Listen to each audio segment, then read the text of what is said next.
turn this down. Oh, a nice big screen. Wow. Let's see what this looks like on this. Hi guys. Hi. We're going live from our iPad this week, so it's a bigger screen. So we're trying to see the look of it all. what it looks like. This is fancy. Couple get your Manny, and then they start like they do kind of improve the equipment, so this is pretty cool. But they also have better cameras, right? Okay, so we're up a little high. Yeah, angles. I don't know if I like these angles. Okay. Might be a little bit too late. I wonder if we can like bring it down a smidge. Hi guys. No, we won't just be heads. Hold on, I'm fixing it. Oops. Okay, hold on. Hold please. If I just take this part. Oh, bracelets. Put this. Sorry guys. You guys know we're busted. Oh, wow, we zoomed in. Oh my gosh. Hi. Okay, sorry. I'm sorry. You see me with a half-baked smile, because I'm having a fit over my iPad. Oh. You just like, girl, let that thing hit the table and crack. It didn't hit the table and crack, though. Owner of it, and you'd be taking a ride over. No, actually, Verizon store's closed. Verizon store's closed, actually. Okay. Okay. Anyway, we're still on a weird angle, but you know what? It's gonna be fine. It's gonna be fine. I'll be at a weird You would know that if you pulled up the chat. What are you doing? Okay, I'm sorry. on Facebook. I'm putting it out there. Hi guys, happy Friday. See, such Thank you. Yeah, we are right there.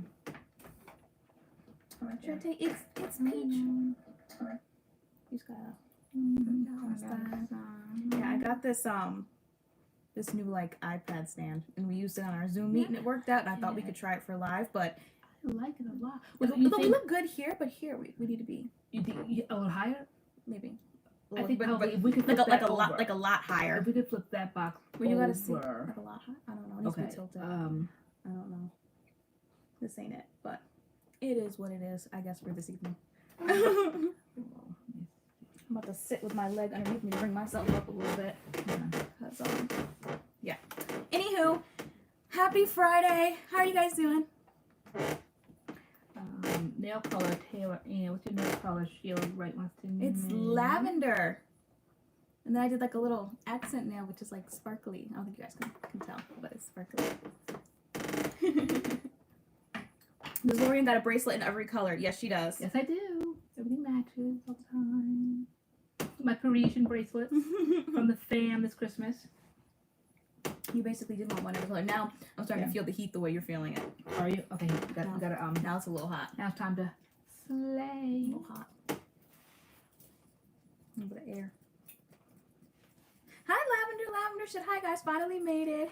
Hey. What is going on? Detangle looks good. Egypt B said. Just finished her last final of the semester. Congrats. Who did it? Aaliyah Shabazz.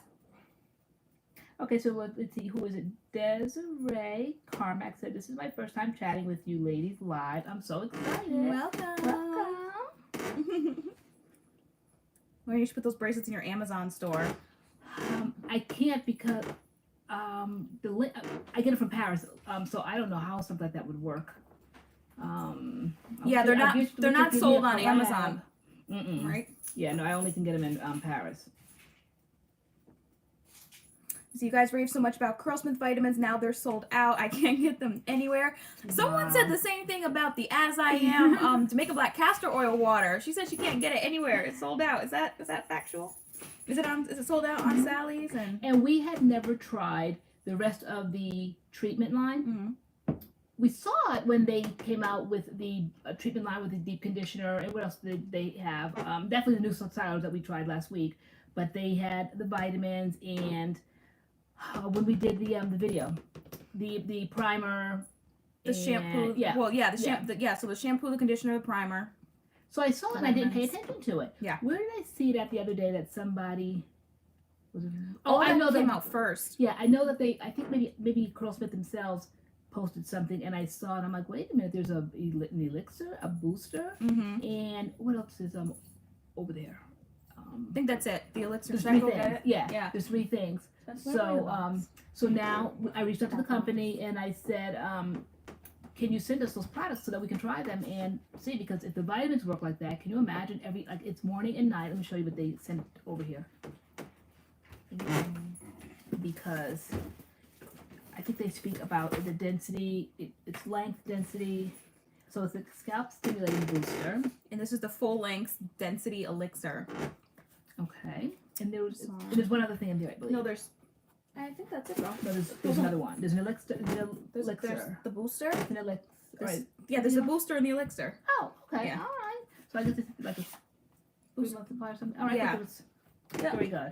Yep. No, those are only two products we didn't have. An elixir. The booster and the elixir. And so I'm really excited. One at night. Yeah. And they say this is not. What did I caught my eye that you put it in the places where you want your hair to grow. So it's not going to kind of like grow wildly. Sometimes, when you take vitamins, it kind of like grows everywhere, even though that hasn't been my experience with these. But they say wherever you put this is where your hair will grow. So the full length density elixir is the one that has like the oil dropper. And for this one, it says apply a few drops once daily, ideally at bedtime to dry scalp, massaging the scalp thoroughly.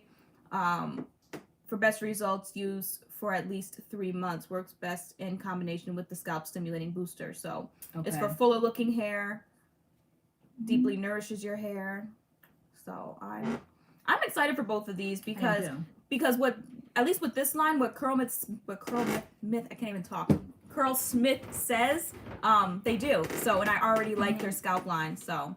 I know, so. I'm excited for this. Oh, wait a minute, because them vitamins work great. I'm like, so there's some serums and some elixirs, and I love putting stuff in my scalp and rubbing it in, so I'm glad we got those. Yeah. And so. You really like, which ones, the vitamins, Bernice, or you have these elixirs and boosters?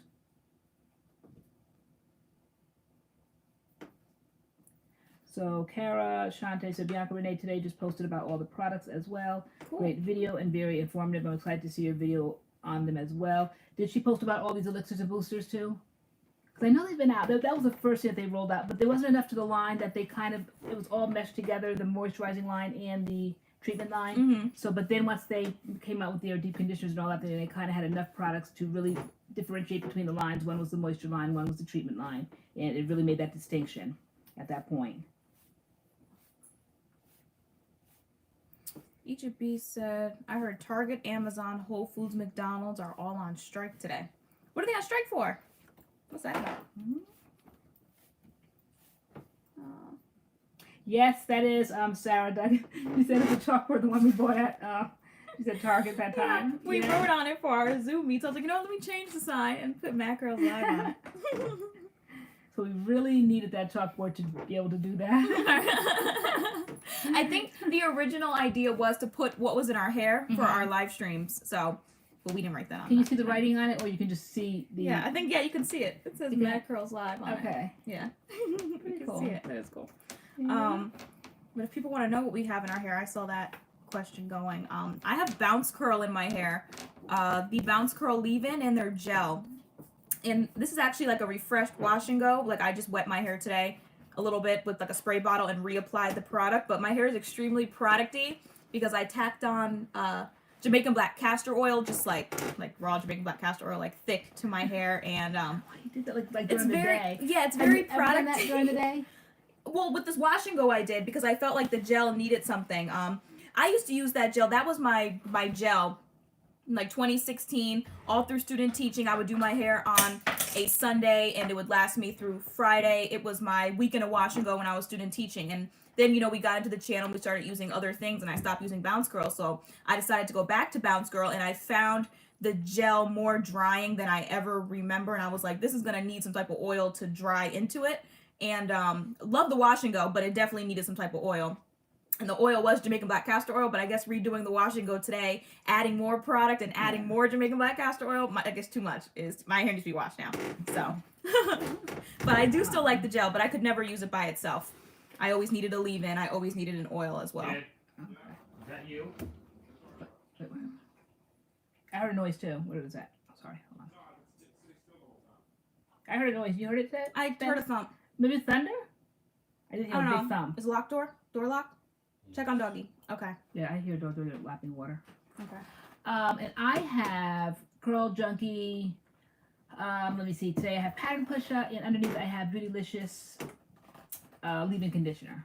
They both are glycerin free, and I am so glad I did that today. I just did it because I wanted to switch it up, and it is humid here. That's why I have my fan over here. So I am so glad. And then we're gonna go around take a ride like we normally do to dry our hair, and I couldn't because I had to cook for my babysitter. Spencer. He's annoyed because we didn't tell him enough about. We told him like, okay, this having Dougie run around like a wild animal around live is not working. So he works out during this time, and so he's keeping his eye on Dougie, but Dougie's running around the house. All right. So the other day when we were on the Zoom meet, Dougie destroyed my beauty blender. That Blotterazzi thing. He was ripping up the couch and he's carrying on just terribly. And Spencer, just a little lop, like whatever, like Doggy, come over. He's like, what do you call him? Doggy, please stop. Yeah, that's a Doggy, please stop. And Doggy's like roaring, tearing, distracting. So I'm like, So tonight I'm like, okay, like the rice has been eaten because I cook Chinese fried rice, and the rice has been eaten, the dishes have been cleaned. Okay, you're on duty now. And he's like, now he got an attitude because he's like, he likes his freedom. He don't have to be told what to do. So Thanks. I know, but you'll be okay. Because he's gonna get some treatment tomorrow. We gotta do him and Adam's hair. Yes. Oh my gosh. Oh my gosh. We can't wait to style their hair. What do you guys suggest? We're gonna shampoo, condition, deep condition their hair, and put some stylers in it.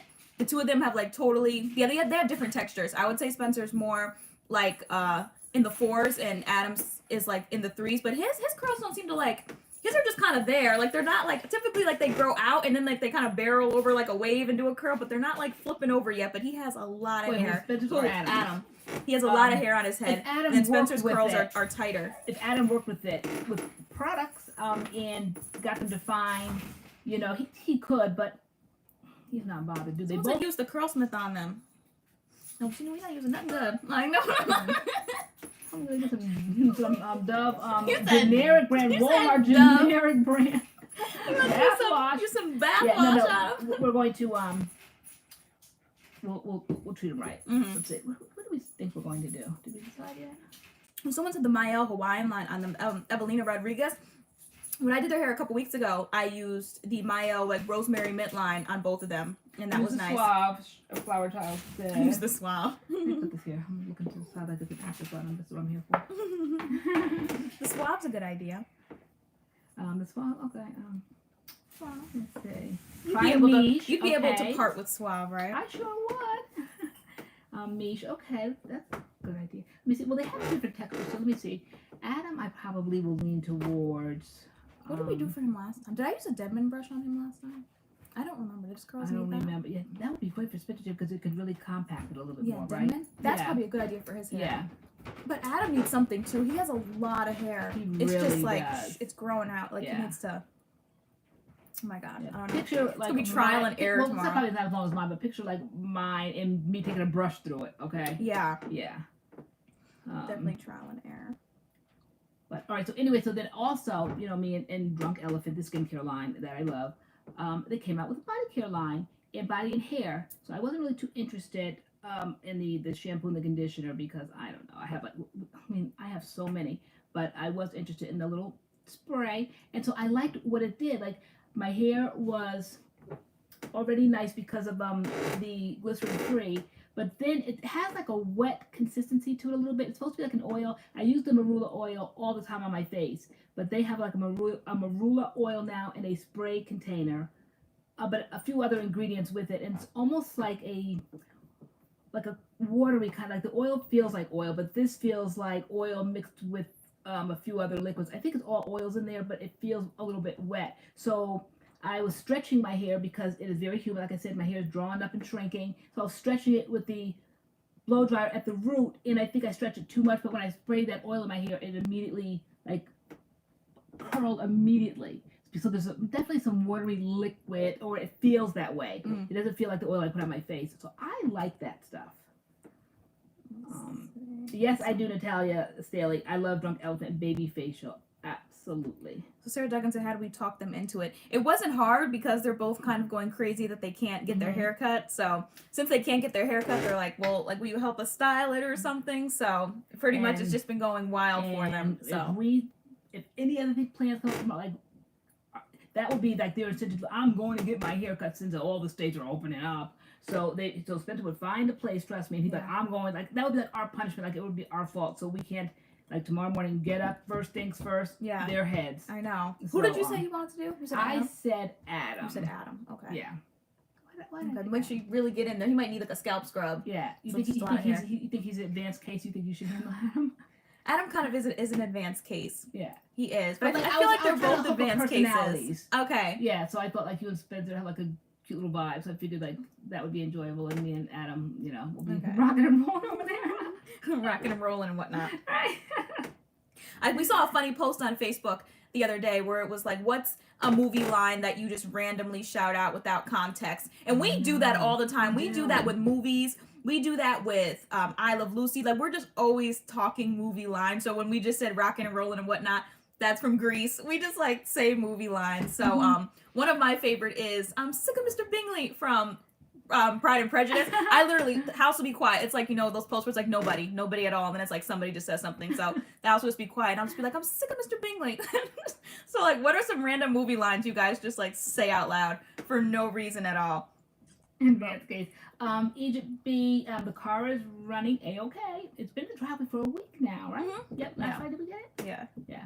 So, yep, we got that transmission fixed, and they actually got it from the Jeep dealership, which I was delighted about. I didn't know. I thought they would get it from some junkyard and it'd be all broken down, pasted together. You know, when you think of like refurbished or something like that, but no, it actually was from the Jeep dealership. I believe it was new, so that made me feel better about that $6,000 and 3-year warranty or 100,000 miles. Well, I've had that car for 6 or 7 years now, and I think we are almost at 118,000.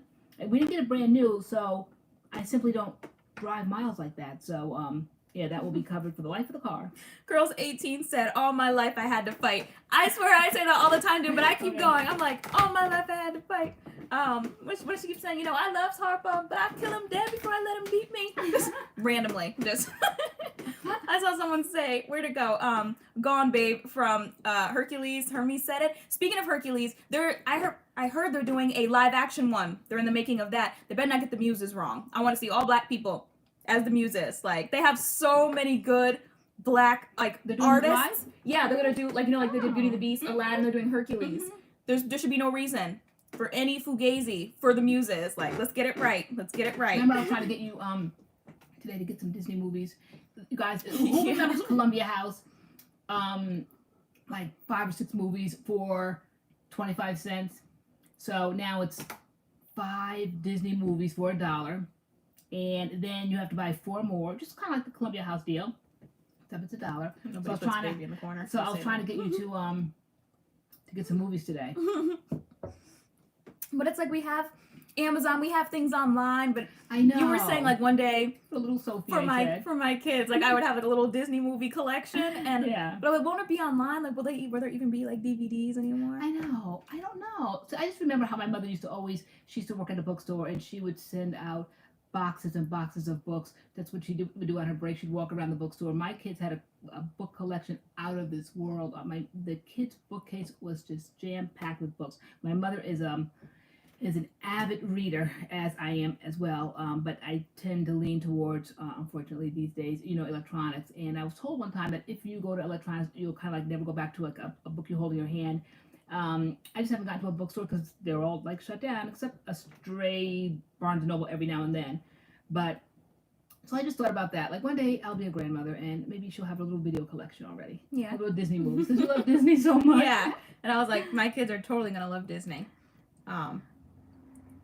Someone said Ariana Grande should play Meg. Now, I will agree that she did a great job singing that song, but no. Like, sometimes people can really sing the heck out of a song, but like they don't belong in the role. Like, what did she sing? She sang I Won't Say I'm in Love, which is Meg's that song was in her? Hercules. Yeah, she sang that for the Disney sing along. Oh, you mean recently? Yeah. Oh, okay. How ABC did it. Okay. And Oh, I have to see that. yeah, no, she did a really good job. Okay, But I love that song. yeah, like she did really good, and she even like she sang the Meg's part, and she sang all the Muses part too. Like, she pre-recorded it all. It was really good. But I can't see her acting in the movie. I can't see that. But we gonna see. Zendaya. Yeah. Put a rain on your head, color purple. I don't know. I can't wait to see who they pick. I Yeah, can't really of course, picture yeah. anybody right now, but once they pick somebody, I'm like, okay, yeah, maybe Zendaya. Like these are diehard people. I don't know Maybe. nothing about no Zendaya. I don't know nothing about no Meg enough to. I mean, I remember the song because I used to like that song, but Yeah. 120 said I love the Disney movies too. Okay.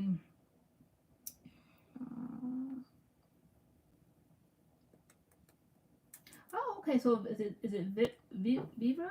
Belle says, thank you, Aaliyah. I just ordered the Curlsmith vitamins. Oh, okay. Where's everybody getting the Curlsmith vitamins? I'm seeing this in the chat tonight. Everybody's running to some site. Are you getting them from Curlsmith?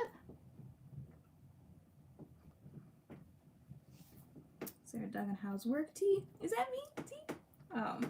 So it's going good. Busy week. I don't know. I'm trying to find like the groove. So before I was just kind of like working with students, like saying like, hey, you're missing this assignment, you're missing that assignment, like make sure you get it done. Now I'm actually like sitting on video chats with kids for hours, helping them make up their missing work. So it's different, but I know. So I enjoy had it. a little constructive criticism today because you disappeared for hours, and I'm like, that is like almost like a personal tutor, Tay. I said, how could you possibly give that kind of time to each student? And it was this person that had like a little bit of a demanding way. And I said, honey, don't let these kids take advantage of you. These kids are coming empty papers, no, meaning no writing on them. And like just basically laying it back, kicking back. Okay, so here's all the stuff I haven't done all week. Well, why haven't you done it? Like, and then taking her piece by piece, worksheet by worksheet through it, and they do it together. I said the object of it is for you to kind of like guide and lead as they struggle throughout the week, and then you'll kind of like go over it and give some suggestions. But to sit there with an empty worksheet, to expect you, because then at the end of it, it was just like, okay, so now Monday I'll come with this, and this. Like, I hope you come with it filled out. I said, I mean, none of my business, but I'm just saying. I hope it's quite. I mean, different kids are different. Like the social distancing thing is really, it's tough for some kids. So I take that into account. And like there is this one kid that I give like a lot of attention. Like we will sit on video chat for 2 hours, and I will help him with his missing work, some of his writing. Sometimes things just take that long. It could be one assignment, but it could just take that long. Not giving him answers, but really like walking him through it. And so like it's a lot. But in school, like he might have had that one-on-one with a para or something like that, and now he doesn't have that. So, but no, we're supposed to meet every day at 10, and yesterday he didn't show up for our meet. And when I spoke to him today, I was like, you know what happened yesterday? He's like, oh, I was all caught up with work, so I took a break. And I'm like, you don't get to make those calls. You don't make that call. I tell you when we don't meet. I was like, other than that, you are here every day at 10 a.m. You don't tell me Wanda Schultz when you're taking a break. I said the same thing. Because you were not caught up. She said, I agree, LA. She said, I hope you come with a paycheck. I said, are you all getting a raise? I said, that is like private tutoring. You know how much 2 hours you spend doing worksheet after worksheet? Something about that just didn't seem quite right. I'm like, I don't think that's the way it's supposed to go, that a student would take up that much time laying out empty worksheets that they had a whole week to do. And like, okay, I didn't do these, like basically what you got for me, you know? And you sat there because your temperament is so different, you know, and you just sat there like going through, I just heard you over there, oh, girl. Girl, it's hard. Yes. It's hard. You gotta help. I mean, this is new for everybody. So it's not like you hear me in the room like going in, like not like going in, but like breaking it down and trying to like help these kids for like hours and hours and hours. But it's really not like that because they're pretty caught up on their current work. It's just some work they're just missing, and so it piles up. So it seems just like, you know, a whole lot of work, and their attention span isn't really that long. So when I say worksheets, Veronica Glover said they shouldn't be doing worksheets.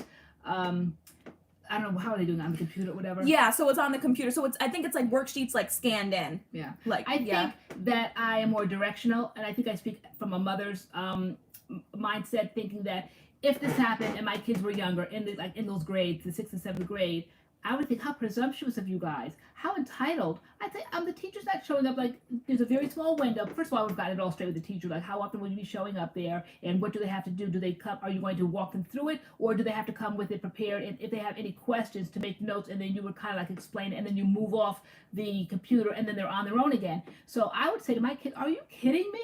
Like, you seriously are going to sit in front of the computer and tie up that teacher for 2 or 3. I said, that's not the way it's supposed to work. Okay, I would definitely get that good and straight. So that's why I just thought, I'm like. So how it's done it for me, like, so I was a middle school building sub, so I'm still hired as the middle school building sub, but now I'm more in the role of like a tutor, an assistant teacher, someone who helps, like whatever. But I'm certified for 6th grade, so my biggest kind of caseload, student load, are 6th graders because I'm more familiar with the content, but they will throw me. I do have 1 7th grader and 2 8th graders, but the 8th graders is just more social. Like, they just need to talk. So I might sit on a meet with them and their friends and just kind of be the facilitator, and just so they can have like social time, but it's not really content with them. The 7th grader, it is content, but she just is social. So she needs that one-on-one time with the teacher to be able to talk and do work. And so I'll do that with her, or I'll do like a virtual study hall with her and her friends and get work done that way.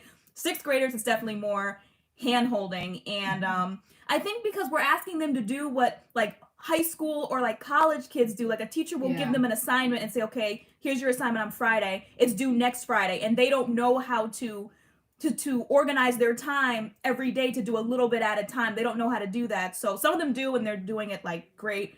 Others are getting super overwhelmed and their work is piling up. So I'm just kind of there to kind of like help them organize their time, because they're 6th grade, and I feel like it's a lot to ask of them with, you know, all 8 of their classes to work out a time to get all their work done. So it's overwhelming for some. So that's kind of my role. And of course they're falling behind with work, and so it's just, I have to help them catch up on their work. So it's a lot of different hats, I guess, I wear. It depends on the day, what I'm doing, how I have to do it. I'm still learning how to do it, but no, here, as you said, it comes down to the willingness of the parents being there to help the kids get through this difficult time as well. Yeah, I think it's a joint effort. So like, I didn't see like that, like I said, that part of it, like of the equation, that a parent kind of like would have looked over the sheet and then said, like, there's this very small window that you have, like, they're fortunate to be able to have somebody to click in. And I think they don't even like click into that, because you really can't get a hold of them. Yeah. Because they're home, they're safe and sound there. It's hard sometimes. What can a teacher do? Like, you just have to hope that they will show up, or they will keep appointments, or they care enough to do their work, because they don't. And so you just literally get up and you just sit in front of the computer, and maybe somebody will come into a room or something, but you're dedicated there, and these kids are so non-bothered. For the kids, a lot of it's on them. Like, a teacher will post a lecture, they have to listen to the lecture and then do the assignments. It's kind of like almost self-teaching themselves, kind of sort of, in a way. You know, the teachers are giving lectures, but I don't know. For the younger kids, I'm wondering how 4th, 3rd, 2nd, 1st, like what does that look like online? Because it's interesting for middle school. I was like, how are they doing it in the younger grades? Because this is great. That's true. You know, they said this has never been done before. No, it hasn't. So it is all just. I'm just happy to be able to help, and it's going on my resume. Yeah. You know, yeah. This is what I did during this time. Yeah. Because even in the fall, like, I do want to pursue a full-time teaching position, and it is online. I can say I am familiar with distance learning. You know, I was in the game. I was in it. So, yes. So what do you guys think about these states opening up? I heard that Connecticut is opening up May 20th, you said? Yeah, for Connecticut, we're May 20th. Yes. What do you guys think? Anybody's states have opened up recently? Any plans to have your state open up in the future? And what do you guys think about it? Yeah, the elementary students are getting it with their parents and teachers' help. I'm sure a lot of it's on the parents, which is probably a challenge, especially if they're working from home. They have to work and, you know, teach their kids at the same time. It's probably a lot. What's Eva saying is so wrong. I think it's so wrong. So the kids feel high anxiety too. Some of it is crippling to do anything, which is a lot of what my principal is telling me with some students. Like, if they do anything, celebrate it, and just, you know, that's why some of it is just social with the kids. Just as long as they talk and we keep in contact with them and they do a little something, then, I mean, all of this is pass fail. At least for Connecticut, they can either pass or they can fail, and I highly doubt anybody's failing. So it's just they want to see, I guess, a little bit of work done, and that they still have some type of hold on the students and they're doing something, but maybe it's not realistic that they're going to do every single thing, because it's a lot. So Wanda said opening all the way up. I think they said outdoor restaurants are opening. I think hair salons and nail salons by appointment. So you can't just like stroll in or sit there on a Saturday, legs crossed with a magazine, laughing, you know, talking, like appointment only. And what else were there was one more museums? Thing. Oh yeah, only outdoor museums though. Okay. Outdoor museums. Outdoor things, I think. Right now, I hope it's like a slow integration kind of, but who knows. But I can see kind of, okay, I can see kind of how it can work because yesterday we went to the grocery store and to me it was almost like a flawless feeling now. Like when we first went, I felt like I was the anomaly. I was being, at the time I felt, I didn't feel like I was extra, but you kind of felt like I was extra. And you almost kind of like didn't like, really want to like go with me because you are the anomaly in the store if you don't have a mask on now. It's just business as usual. People put it on. And now we've all learned how to navigate so we can all talk with it and breathe through them. So we've been doing it so long, it's just second nature now. So I can see how you can navigate through the world. We keep freezing. Let me see if I can. It can be navigated if everyone continues to. I saw it on Facebook. I think she put it under one of my posts or something. And it's like if a person with the virus doesn't have a mask on and the person with the mask on, I think their chances of getting it are like 70%. So everyone has to wear a mask. And then if both have masks on, your chances of getting it are like 5%. And I mean, it just kind of like went down the list of how you could get it, but masks are the key, I think. And I can see how it can be done. And I saw yesterday how easy it was for us to go to the grocery store, and it was just business as usual. Mm-hmm. It's just, it's a new normal, and it's weird, but I think they can open up. But I think if people go just crazy, just like business as usual, back to the way it used to be, I don't think that's going to work. And I think this thing's going to sweep through here again. So I think if everyone's just very cautious when they open up. Mm-hmm. So we will see. People are saying we're skipping. Hopefully we stop skipping.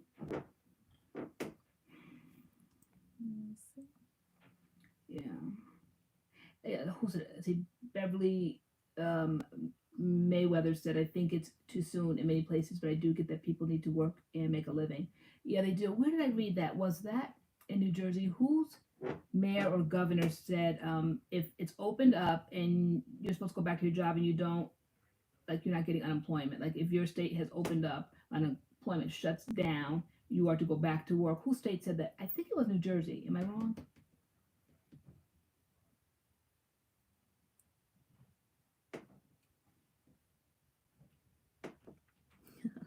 Yeah, Frida said Texas was opening today, but she stayed home. It's too soon.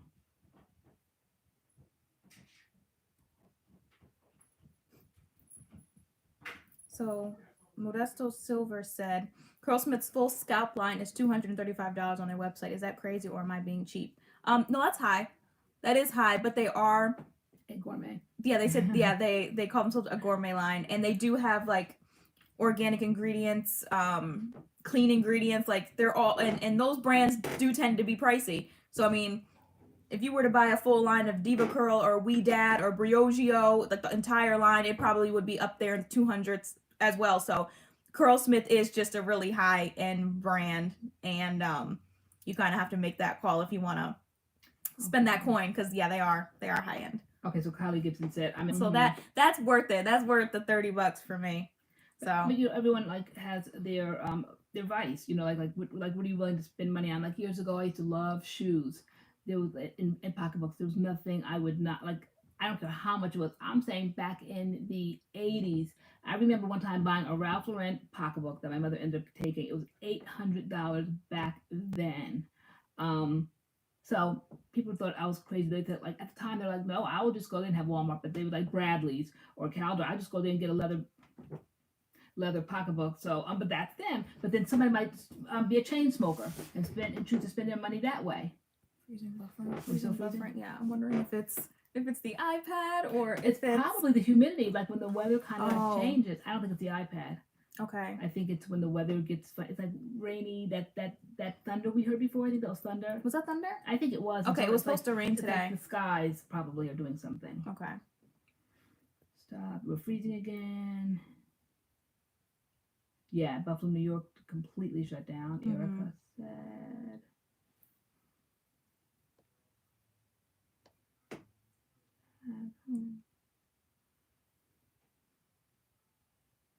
Okay, so Frida said you could get the line for 40% off. Oh. Sometimes like the lines might be higher on their site. Like for instance, Drunk Elephant, I probably wouldn't buy products from their website because I don't see them having any sales. So I would get it through Sephora. They just have their VIP, I don't know what sale. But then you can get money off. So I would get things like that. I don't think Drunk Elephant is sold everywhere. I think Sephora and only, of course, their own website. Mm-hmm. So I would wait for something like that. you're not going to get it from probably their website unless they do have a sale at that point. But like But normally, we're almost Ulta always had sales, we right? keep freezing. We're frozen again. Humidity out there. We're still frozen. Maybe it's not meant to be. Let me see. I'm trying to go watch 90 Day. Oh, girl. Oh, my gosh. We're frozen still. Are we still frozen? Can you guys hear us? All of that.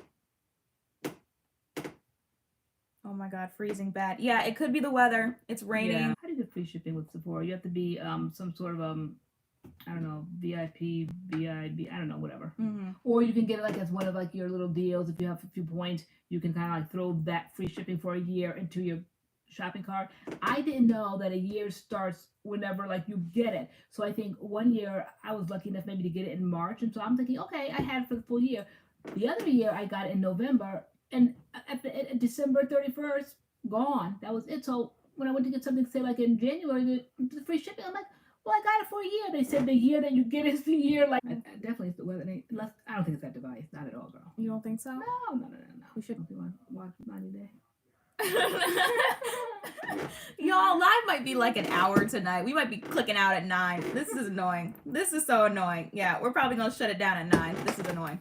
So I don't know what's going on with it tonight, but we're gonna give it like 20 more minutes.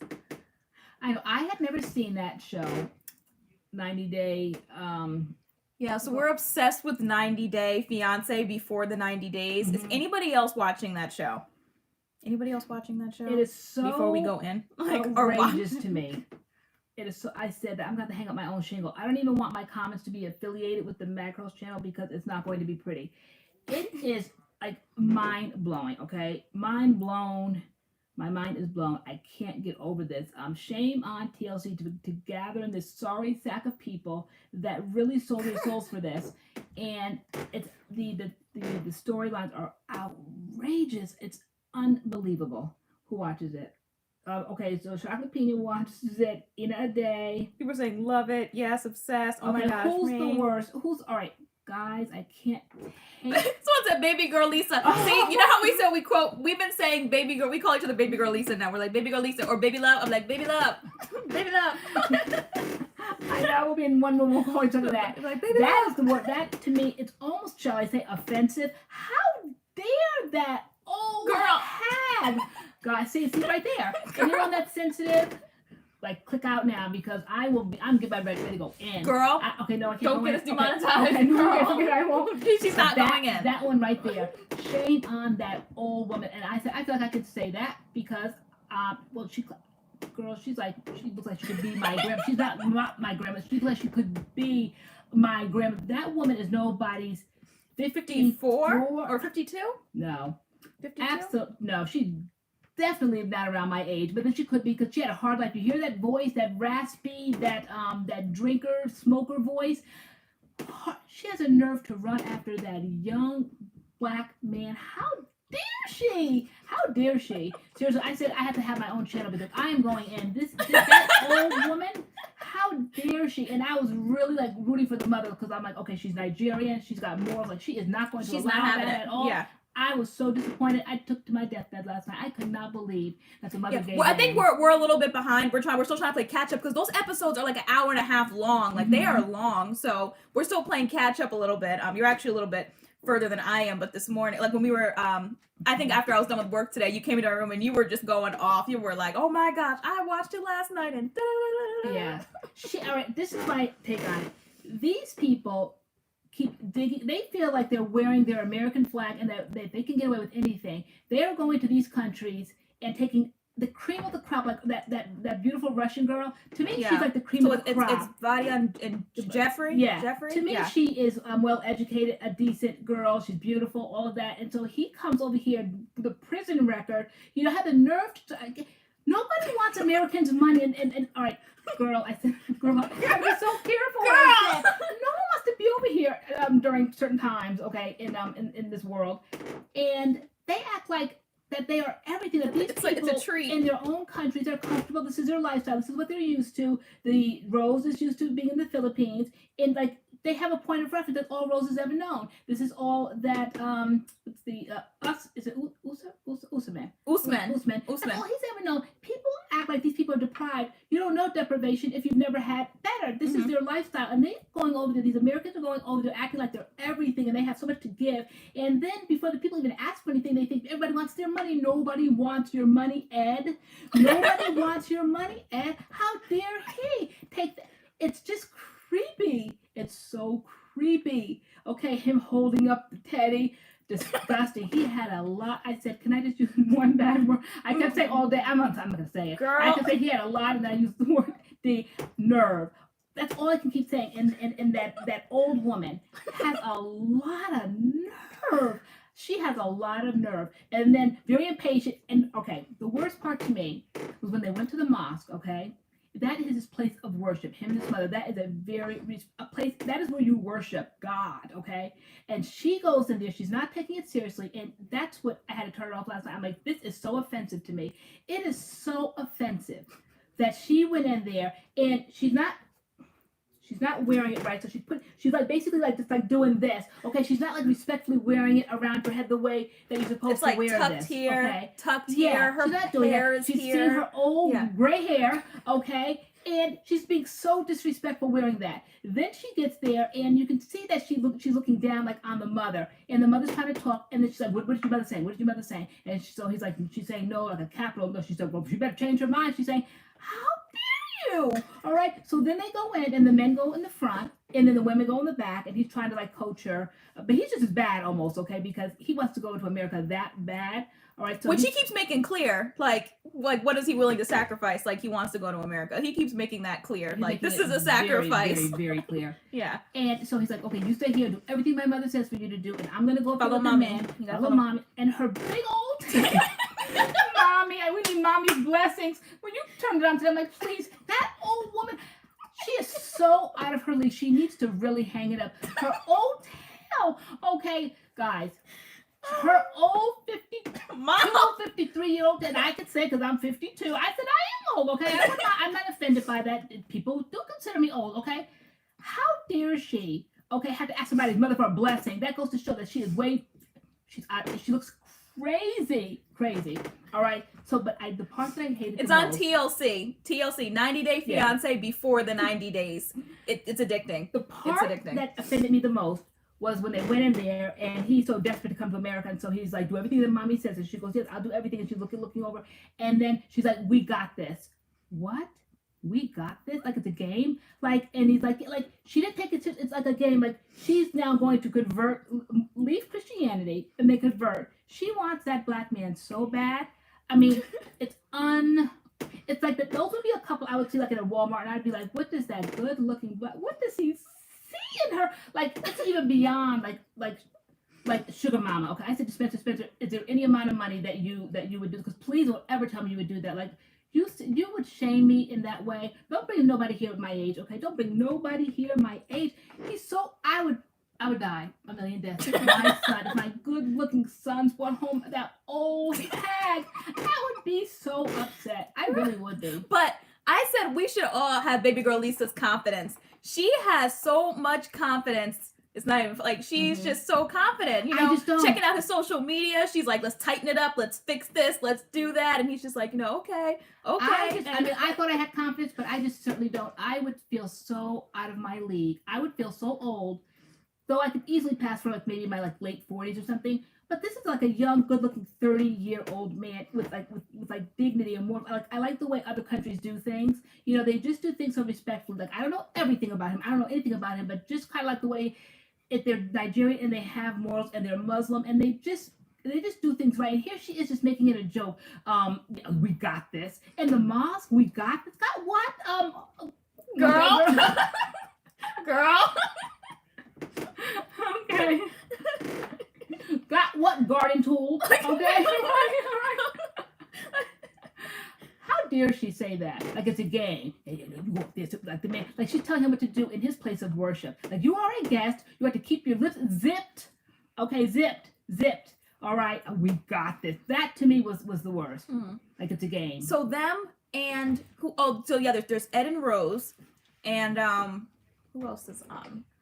Yeah, Ed is just okay. So it's definitely not all about looks. Like Ed deserves to find love just like everybody else. But I mean, obviously he's lacking in I don't know. He's not attractive to me. So he should have a fantastic personality then to make up for all of that. Like he might be looking not that cute, but like we would watch him on TV and say, oh, he's just the nicest guy. He has a great personality. He is just rude to me, and he just complains all the time, and just the things he points out about Rose, like, you know, her breath, her hairy legs, like it's just putting her on blast on TV. Because it's just not cool. When they film or when people make videos, like you can edit, like this is live, there's no editing this, and I don't want to edit, like I have to get my opinion out there, but it's so, my opinion is so strong. I said I went in a little bit, but I haven't even begun. Yeah, that was light from the version I got today. I haven't even begun to go in. I said you have to hang up a shingle. I have to open up a whole other channel, because when they shut down the shingle, demonetize the channel, like I'm like, okay, at least I would have gotten my say. Okay, at least I would have gotten my say. But I was saying all that to say what. That we were talking about what? Ed. Ed. What about Ed, girl? Being grimy to Rose. Oh, no, I don't know. Okay. I lost my train of thought. See, this is what happens. Because you're trying to navigate like what you want to say. Yeah. What was I saying? Ed is horrible.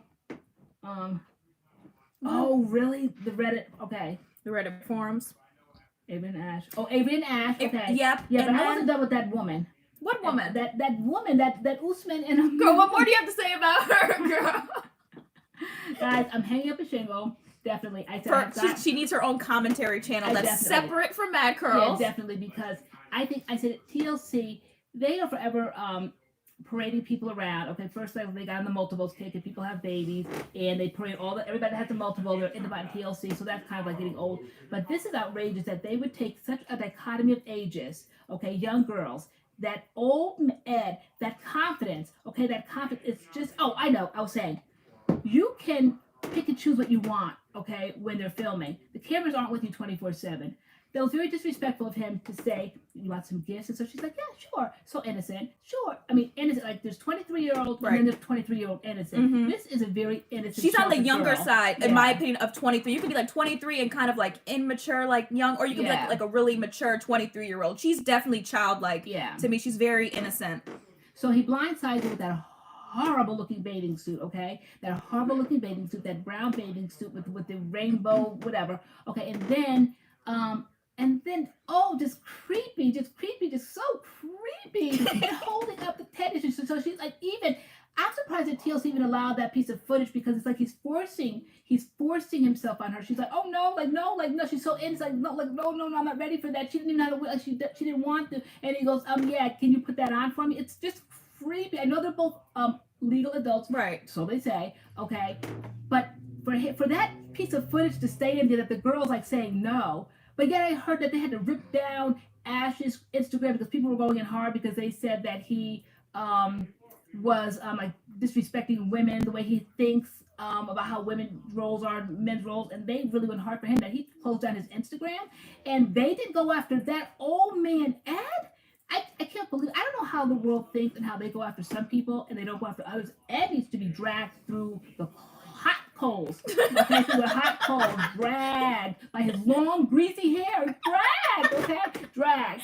And I can't believe he's everywhere. People are just a bunch of, everybody jumped on the bandwagon. So now he's like, he claims he's the star of the show. No, and when your role comes up, I am so disgusted. That's when I go and get my water, my ice, whip up smoothies. Ed off yet? He's so disgusting to me. Just his behavior. His behavior. So now he's going to wait for the cameras to roll. So he probably said to TLC, probably maybe a cameraman or something, he's probably like, yeah, no, we're getting to know each other, but oh my God, her breath. And then the TLC probably perked up, like, what about her breath? And he's like, it's just awful. So what are you going to do about it, Ed? And so Ed's like, well, I'm probably going to get her a toothbrush. Oh, can you give it to her when the cameras are rolling? You know, because they just love drama. That was horrible that he gave her the present. He blindsided her with the bathing suit and then the little lingerie. And then he's like, now he goes, I'm going to give you, he said, this is mouthwash. And he goes, and this is a toothbrush. He had the nerve. He tried to pick out every one of her flaws, too busy not like looking at his own. And he said, because your breath, it doesn't smell too pretty. She's not an idiot. Right. She's a 23-year-old woman, and she knows how to say your breath is right. offensive or smells bad. She's Filipino, so like she speaks her own language. Like she might struggle with English, so there's like a language barrier, but she's not an idiot. And like you said, like he talks to her like she's an idiot. Like your breath doesn't smell pretty. Like if he said like your breath smells bad, which not saying like he should say that because that's like offensive too. But he like you said the way he tried to say it, it was just like she's a fool. Like your breath she's like doesn't smell dumb. pretty. People never say pretty breath. He's an idiot. Okay, he's an idiot. Bye, baby. Okay, drive carefully, honey. Okay. The breath doesn't smell pretty. He's a fool. And so I thought it was very offensive. And the camera, how dare TLC do that, film that at that point? I'm sure they were well aware of what he was going to do. Those cameras just like are there not 24/7 though, so he could have picked another time. Then the leg thing, like she had too much hair. And when is he gonna flip the camera?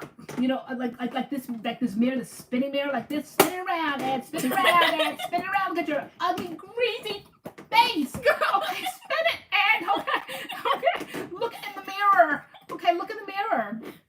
Really, seriously. Okay. Oh all right, my guys. god. Guys, let me calm down. Woo. What do you guys think about Erica and Stephanie? To me, they're just like, they're two women and they're just so emotional. Their whole relationship is emotional from day one. Like all the other couples, obviously, like they've had blow ups a few days in, maybe one blow up here, one blow up there, but they are just, let me say, rocking and rolling and whatnot every single episode. Erica and Stephanie are just rocking and rolling. Yeah. I just can't with the two of them. And then the other... Somebody tell us how you really feel, LoriAnne, right? I know. She's controlling. Yeah, like, I don't know. I said there was something, like, I don't think they're compatible. Like, Erica, the colorful hair, and she's just, like she said, she's a free spirit, and you totally get that. And Stephanie is just so uptight. Like, she doesn't want to do anything. I wouldn't have appreciated that first, what was it, the first date, where they took her to get, like, plasters of their body parts. That probably wasn't necessary. But she has a YouTube channel, and I said to Tay, I've got to check out that YouTube channel to see, because she promotes herself one way. Okay, so, and then when she got there, she got like kind of like uptight, and so I think it was kind of like like bait and switch, kind of like Erica's like really like young at heart, and like she really has that like alternative lifestyle and really lives it. Whereas Stephanie might say that on her channel. I have to watch her channel. I don't know how to find like really who she is in her channel, but she does have a YouTube channel, and so she claims to be like a free spirit, a wild like that, and takes chances and stuff. But she really, I think by nature, is not like that. And so she got over there, and Erica's ready to have a good time, and Stephanie isn't. She's like, I want affection, I want this, I want that. And she's like, no. I mean, I do agree. Like, well, I had to figure, we had to like get to the bottom of it, where Erica has basically been with all her friends. I said that probably would have made me feel uncomfortable too, if you like dated or like hooked up or whatever with all your friends, and now they're your friends. I don't see, I mean, I think that those are valid questions. Like, weren't we just talking about this, like, a couple weeks ago, being friends with exes? I'm like, is it that kind of thing? Are all her friends exes? And that's all Stephanie was asking. I thought that was pretty valid.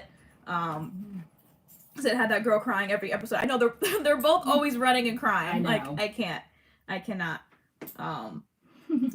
The other two storylines that need to go is that guy with Lana. He's over in, where'd he go? I don't even know. But the woman he talked to for 7 years, never talked to her on the phone, never saw her face, nothing but like an online chat room. That's the only place they can talk, not even text message. And he flew over to her country and is like hunting her down. To me, that is the creepiest thing I've ever seen in my life. That is the most ridiculous, boring storyline. I don't know. So that boring. Filler, padding. These older people on the channel is giving us old people a bad rap, okay? The black woman that was on there running after Williams, like, all right, Williams, that was, right. Once they showed the picture, I'm like, this is such a catfish. Yeah. It's not even funny. If she raised her daughter to be that intelligent and that discerning, and her son, her kids, they all live with her, and they all seem quite intelligent, okay? And so for her to be kind of like dim-witted like that, like to really, well, no, I'm going to believe that he's still there. I mean, the proof is there. Like, you may not know everything, because I don't know everything about social media, but you like are young and you are in kind of like social media like that, so you can point out things, Mom, this is how it works or whatever. And I raised these kids, so I would take my children's word over than a Williams, okay? But she is willing to buy Williams' story, hook, line, and sinker. The man that yanked down the Instagram shingle, okay? Now he's able to get in touch with his girlfriend of sorts, a friend that's a girl, and she's relaying the message back to the mother that his Instagram got taken down and it's been hacked. But he's able to call her and tell her that, and then she's calling the mother and saying he's going to try. It's ridiculous, and I'm ashamed for her to be a black woman. Come on. Because we are very astute as black women. We nail it. Like, we are very discerning and we understand things. And shame on her for allowing TLC to make her look like that on camera. Yeah, episode after episode after episode. You know, emails are coming in, threats to expose pictures, and she still says, like, you know, I'm in love with him. I believe Williams. I'm just, please stop saying Williams. Crazy. Stop saying It's Williams. crazy. Williams. Yeah. And it's just insanity. And then we asked each other that, we're like, do you really think that there's some nude pictures out there? And I'm like, I don't know, because I said, I don't think so. I don't think like her character would do that, but who knows, guys, when we turn 15, crazy stuff people do, I don't know. But I'm willing to say, like, I don't think so. I said, but she might have kind of, because she seems like a little, maybe like slow or whatever. So she might say to TLC, like, she might have said, I don't think it happened, but she might have said something like, I don't know what he's capable of. For all I know, like, he could like put my head on like a nude body or whatever. Well, they're like, oh, are you concerned about that, Mrs. TLC? And so she goes, well, I don't know. Well, I mean, like, what, you want to put that on camera? I mean, they really went into that line of these nude pictures. I would have called the cops too, because you were like, Tay, what you doing? I'm like, call the police, like, with the email immediately. Yeah. I'm like, but people can't do that, right? Yeah. I'm like, you can Nobody could ever, like, I think I said this a while ago on a live. Nobody would ever hold anything like that over my head. And I am dumb enough I asked you to do that. I'm like, and guys, I'm telling you, this has to be PG tonight. This has to be G, and I can't say what I said to you. I'm like, but like, people seen parts before. You know, I'd say, like, post them all right, so you've seen them. All right, so what? So they're out there. Yeah, that's me. Yeah, those are mine. Yeah, like, so. Like, it's body parts, okay? Like, who cares? Like, I don't understand how people can hold stuff over people's head and blackmail them. Yeah. I think I asked you, I was like, no, what would you have done? You would have been like, no one's gonna hold nothing over my head. Like, post them. People have seen them before. Like, you know, they know what that looks like. Yeah, it's crazy how people, like, you have to own what you do in life. If you are willing to do scandalous, crazy things, just know it can come back on you, and be bold enough to own it. Yeah, I did that. Yep, stupidly did that. Yeah, I was out of my right mind. Yeah. So, yep, I did that. I was so in love. You know, he had me do all kinds of crazy things. So just own it and move on about your life. Like, what are people going to do? It's just like, people are like, oh, the first shocker, you did that? Yeah, I did it, I said, you know? So what? So after all the shock, move on with your life. People will fake care for a couple days. Every day they're going to call me and keep mentioning it. Like then they have a problem at that point. Okay, because I was living my life, obviously. Woohoo! It's crazy. The blackmail. Blackmail doesn't work. Yeah, that for me it wouldn't. Nope. You gotta own your craziness, and if you did it, own it. Move on with your life. She's a grown woman, mother of 6, I think. Mm-hmm. Grown, like, blackmail over body parts. Really? Come on. Seriously. Those are boring. That old man, 60-something years old, run after. She's not speaking from personal experience. You're just speaking from not botheredness. Yeah, not botheredness. I'm not speaking. No, I'm not speaking from personal experience at all. But and if I was, but I'm not. I'm just saying, like, my mindset that if I said I was dumb enough and crazy enough to do something like that, I'm very thoughtful, meaning like I think things through. I do have an impulsive side to me, but even though it's impulsive, it is quite thought through. So I am 52 years old. If I did something that crazy, I would know that in this day and age, nothing goes off the internet. And if I'm that dumb, it could possibly come back on me. It could come back on me or come back on my kids. I think the worst part of it would be that it would come back on my kids. But so you're taking a risk when you do crazy things like that, when you're a mother, and you're doing that because it's when your kids might have careers and things, those kind of things can come back on your kids. But at that point, you know, you don't run high, you don't let anybody blackmail you. You have to, these are adults, kids aren't perfect, they didn't have crazy lives too. Except mine, not my boys haven't, so I don't know what I could say to my boys because they just don't live scandalous. What do you mean, not your boys? Girl, I had no crazy life. What do you say? Like, I've done something. But that might give me a moment of pause for my boys, but yet I'm not going to feel lesser than and be minimized and have somebody blackmailing me. I just cannot live my life like that, okay? I just can't. So I'm like, yep, guys, yep, I did it. Did y'all ever look at, can't say the words, probably get demonetized, but, you know, magazines, glossy magazines with spreads, like, okay, so people, you know, y'all are capable. All right, so I would like just kind of like compare things like that. But to have somebody blackmailing me and that's just all scared, like, you know, I got an email and, you know, and that picture, get rid of that storyline and give it to that that Lana one, that imaginary Lana. That imaginary Lana. We're tired of that one. And please, good girl, that get rid of that baby girl Lisa. Baby girl Lisa. Okay, and he sung her that song. He's like, you know, I pray for you. Oh, I gotta get the song. And then the faces in the club. Yeah. Those Nigerian women were like, wow. I love the music video like, with the Nigerian woman. It fit. And I said, men write love songs for their women all the time and have models in the video. The person who you're singing about is not always gonna be like the music video girl. I'm like, that makes sense. So like for her to get all mad, like the song was about me, and you know you have a different type of model in the video, but like she didn't want that. She wanted her face superimposed to the video, and it was at the end that great big mug, like and everybody in the club was like, I mean, that's the kind of thing that kind of like upsets and annoys black women when you see that. Like he could get any beautiful Nigerian because now I guess in his own country, you know, they love him. You know, the women love him. And there she is looking like an old grandmother sitting there at the table, just like occupying space. Like, get out the like you don't belong there. They just all were like laughing, and one girl just like called it what it was. She was just he must be doing it for the money. Nobody could possibly believe. That's why she has to always be his voice, his mouthpiece. You know, mommy, like him saying to mommy, and he's speaking in his own language, so she doesn't know what he's saying. She loves me. She wants me to marry her. He's not saying we love each other. He keeps saying she loves me. Yeah, and when he talks about like she says this, I'm like, why isn't he speaking for himself? Like it's all her idea. Yeah, just bust it. It's crazy. Just bust it. Let this thing freeze one more time. I'm going to finish watching this crazy. And then, I mean, there's certain couples who I think would be cute, like the Russian and Jeffrey, even though, like, to me, like, visually, they'd be a cute couple. And Ash and Avery, I think, would be a cute couple. And I think she's asking valid questions, even though she's pushing a little hard. But I guess she should want to know whether his son can come to America before she really gets serious with him, even though she flew all the way to Australia. But if he says, you know, my ex-wife won't let me take my son to America and I'm not leaving Australia without my son, then there goes the relationship. So to kind of know that up front, I think is important. So she's pushing for that, you know, can you bring your son to America? That kind of makes sense. But I can't even imagine that that a mother would let her child go to another country like that. I'm sure, I don't know like how other countries work, who really has to say over the child, but that would be difficult. So, but she's marched around there miserable too. She's had a little background. She's had a few amends. You know, I don't know how she could hold them relationships together. So she was sitting up there, like looking just astute and pocketbooking for all stiff. You know, watching him. The man lost his train of thought. I mean, he had to walk out the seminars. His seminar running, and he's supposed to be the one with the knowledge about relationships. And he got all befuddled. He basically run out of his own seminar. How embarrassing! Seriously, I said the tale was as bad as that time when I shut down the live. Alicia, right? So she said, what about the time he told baby girl Lisa? He told his mom baby girl Lisa was a doctor. She said she was a hospice care worker. He was like, you know, she's a doctor in America. I'm like, what? What did he say? I know. Yeah, it's crazy. Yeah, no, but the show is good. If you've never seen it, TLC 90 Day Fiancé before the 90 Days season 4. So funny. Should LoriAnne start her own commentary channel? Guys, you can handle it. I'm very offensive. I said I would be very offensive. Not meaning to be, but I think, first of all, I'm from another generation, okay? I speak my mind unapologetically, and that would be offensive in and of itself. The fact that I'm saying it right now is offensive.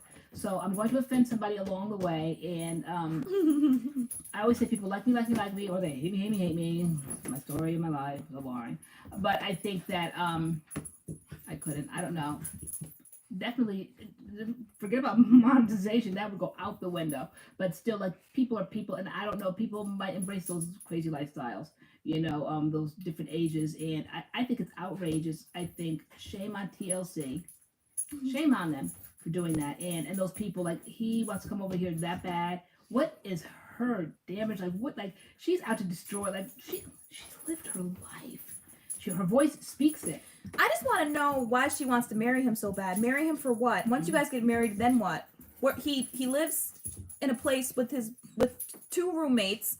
Like, what is he offering to her? Why is she, like, pressing this? So I could see the benefit on his side. He wants to get to America and be a big R&B hip-hop star. He said, I see, okay, cool. But on the other hand, what exactly is, like, what's her benefit in this? And she's pushing so hard. I'm like, I don't get it. It's like the time frame. Like, the clock is ticking.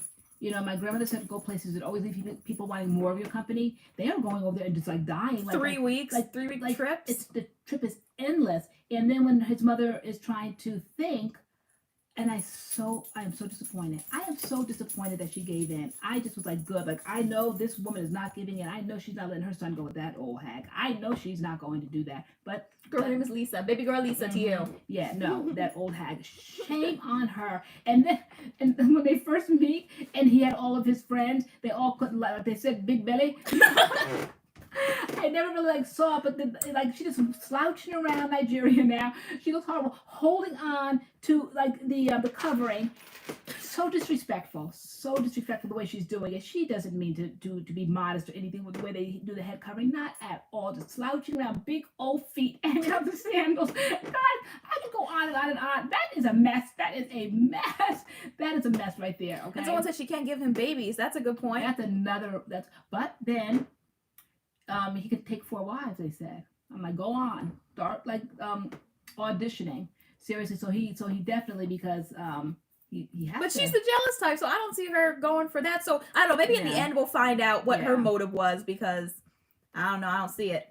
Yeah, I don't see it. It's outrageous. I never saw it before. I've heard about it. I don't know if there's a difference between before the 90 days or like, you know, there's so many different, like, you know, they have like the Housewives of Beverly Hills and the Housewives of Los Angeles and Rhode Island, New York, and I mean, they have so many housewives.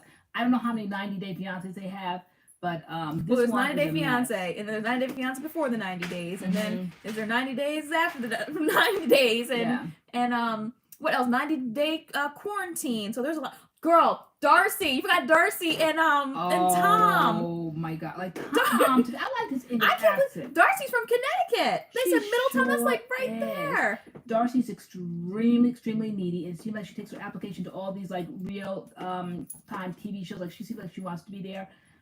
How much plastic surgery does she have? Let's count the ways. Like how many lip injections? Okay, how like face? I mean, her face looks like a big balloon. She's a twin, and her twin has all the same work. They both look identical. I never saw that. Maybe it's just both the same, you know, because they said like one time like Kylie Jenner and her, they all have those same plastic faces. They all have like the same jaw lines, the same cuts, all that. So her and her sister went to the same horrible plastic surgery. Her face is just inflated. It's way too much. Like you have to know, like I said, my hair was so orange, it had so many highlights. I went too far. Okay, I went too far. Thing is, I can back up on mine. She's stuck with that balloon. horrible plastic surgery. Awful plastic surgery. I didn't know, but then they thought, where did they go?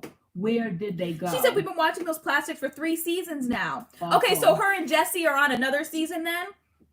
Okay, because they showed clips that looked TLC-ish. And I'm like, okay, so she must have been on this thing before with some man named Jesse. Now she's on here with Tom. Someone said Tom is mean, though. Tom was mean. Yeah, we did see his nasty side. No, Tom, I kind of like Tom. I said, Tom, I like the distance. I like people like that. Like, he's just distant, cold. I like the British accent. Tom, I would do well with Tom because I'm not like kind of like touchy-feely like that anyway. Tom would work just well for me. The British thing, all that, I like his accent. It was authentic. And so I like Tom, like, even though he's kind of mean and hateful, but like, how dare she think she could like? I thought Tom to me was a catch. I don't know the historics. I think he was on another season and they were breaking up and going together and all the drama. I think he was a friend, and then they started to date or something. I don't know. Yeah, and so she always thought that she was going to like embarrass him, and he always doubled down on her. I love when he said she said like she came. She said, she kept saying, no, come here. Nobody's running after you, Darcy. Nobody's running after you, Darcy, okay? I don't care.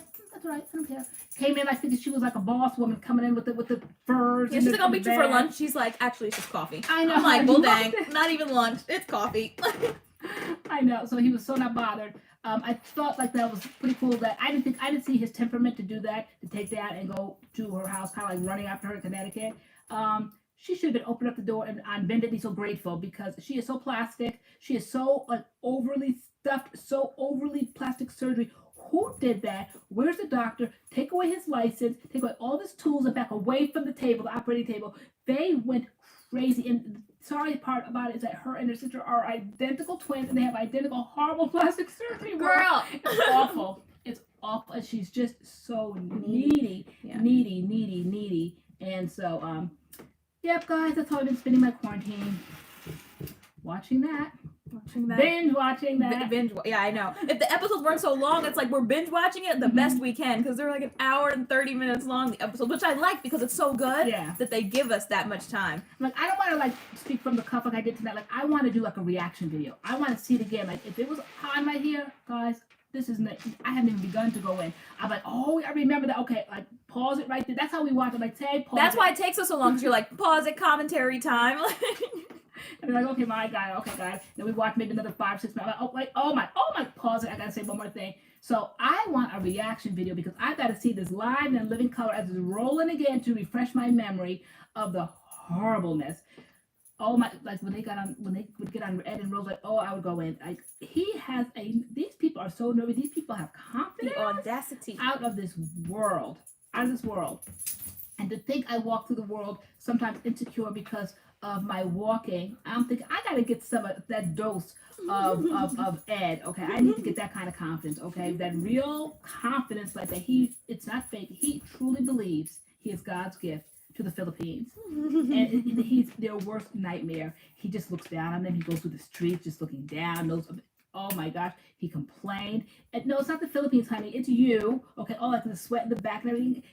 Rose at the market, snatching his wallet. Keep the change. Right? Yeah, no, she's gonna get her money's worth. Yeah, he just complained and walking the streets, miserable, and he definitely is not embracing that little boy. Okay, Ed, if you are lucky enough to get Rose, she has a son, and Prince will be going too. You want to whisk her off to an island someplace, and leave the little boy home. Like they're gonna be a family. You say, you pack your little bags. Like they both should be able to be introduced to a new lifestyle.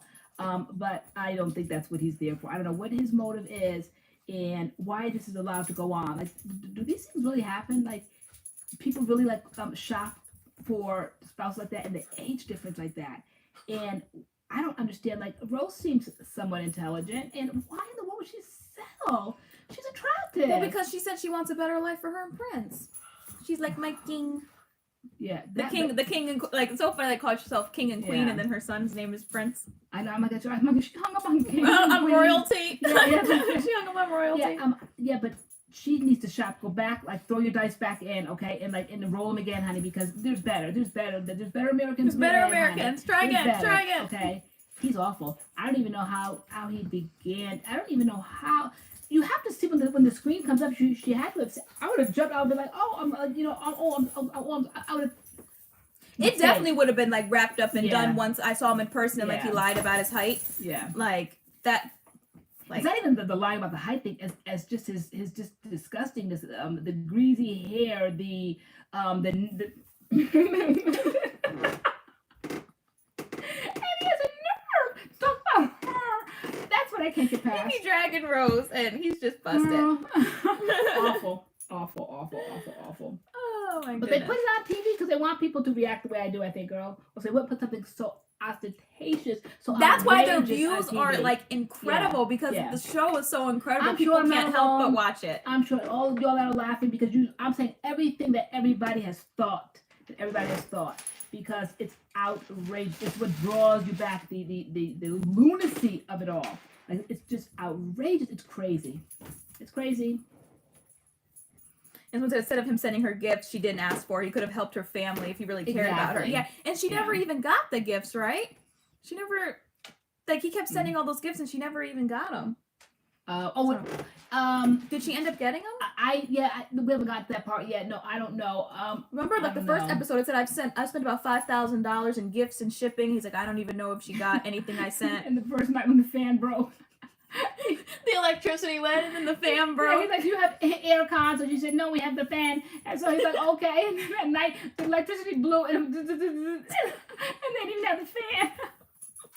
The next morning was soaking wet. Oh my god. She's like, this is normal. Yeah. Like, because like they were all just in the Philippine market, just chilling, hot weather, not bothered, and he was just soaked, just hot. Just marching through the street. And so I don't know what's going to become of them, and hope she wakes up. But he has the nerve to have his nose up and like thinking like he's going to like decide whether he wants her as a bride. And you need to be grabbing her and running down the aisle. Okay, you are so lucky that she even pays attention. Like, I know, and the fact when we first learned about him that he he found someone that loved him and married him, and then he was the one that was unfaithful. I'm like, how? When I first heard that. Why? Yeah. Like, Really? that he even got lucky enough to get one bride. bride. Okay, and then he cheated on that. I think he's a legend in his own mind. Legend. Okay, in his own mind. Okay, because he would be so great. He would have locked himself down in that marriage. No, Ed, nobody wants you, Ed. I can assure you, Ed, nobody does. You gonna assure him, girl? I can assure him, girl. Oh, okay. I assured you, girl, the other night.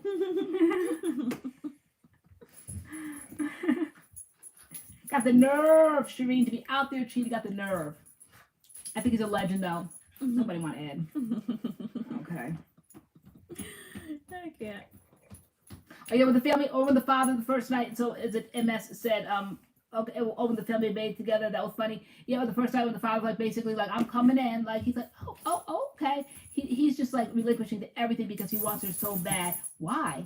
Why does he want her so bad? And he's selfish. He's so worried about that money. He's so worried about the money. Even if his sister like swallowed her pride and was really in need of money, it's nothing to you, Ed.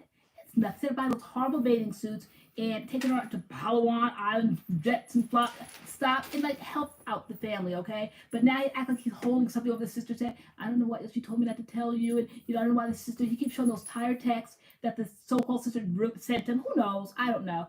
I think he's a very deceitful man. I think he's there to come in and divide the family. He's a troublemaker and sweep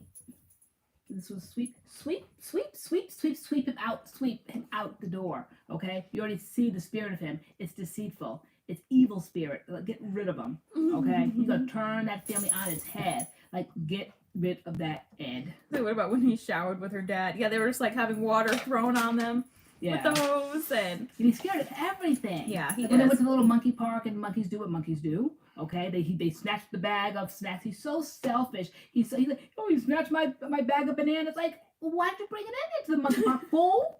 Okay, you're around wild animals, and they're going to act wild. Okay, they thought you probably one of them. All right. So you should have helped her family fix the roof, right? Yeah. Roll up your sleeves. He sat there that night and just like looked at all the things he could complain about. The wires, the water dripping. But like I said, point of reference. Like, this is how they live. She's okay. Yeah, he asked. Yeah, I think he asked like the dad, like, do you like it here, or do you like what you do? And he was like, yes, like I like it. Yeah. I like that's all he knows. I just don't like the way like the Americans are going to these different countries and thinking like, especially that Jeffrey. Like I said, the Russian girl to me was very beautiful, and to me, it's not always about money. Okay, guys, it's not always about money. You can't buy class, okay? Her family may not have like a lot of money, but you could see that she was raised well, and there's an air about her, okay? There's an innocence, but there's a girl of knowledge. And you see when we first saw her, she's in her own job, like doing the radio. So she's a confident woman. And he's so busy worrying about his money, that she wants his money. Like, I just want to make sure. So she stopped to work on her house because she thought she got an American and she thought she was going to get free ticket. No, everybody doesn't want to come here. They're happy in their own countries. It's like me going to England. As much as I love the British and I talk about them, I'm not trying to like ski my way to England one day, meet somebody so I can go to England. I like my country here, okay? So people don't want to think that's all they know. They're from their own countries, their cultures, their families are there. The arrogance of these Americans in this place that think that everybody wants their tired wallets. Okay, nobody wants your money. And so they keep thinking that everybody wants their money. No, these people have gone on these dating sites and thinking that these people, that these foreigners want their money, and that's not the case. And it's crazy and it's insulting to watch. And I can just go on and on about that part. Yeah. Kenya, my dress is from Boho. This particular dress, I would size up. I didn't size up. This is a size 2 and it's too tight. So I'm kind of wearing it now as like a shirt, but probably as a dress, like probably not. It's too tight. So I wish I would have got, this is a size 2, which I typically get. I should have got a 4. Definitely should have got a 4. So size up. This particular dress runs tight. Is it around this year? Yes, it is on the website now. So guys, what else is happening out there in the world? In the wonderful world of the world.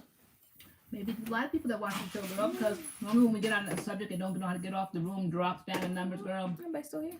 And maintain y'all all watch 90 Days Fiancé. I'm done with that for now, though. So gotta go back and get some more footage for next week. My smoothie is so purple. Yes. Oh, okay. So see, Bernice just spoke what I just said. She said I left and came back and LoriAnne is still on 90 Day Fiancé. I'm exiting stage left now.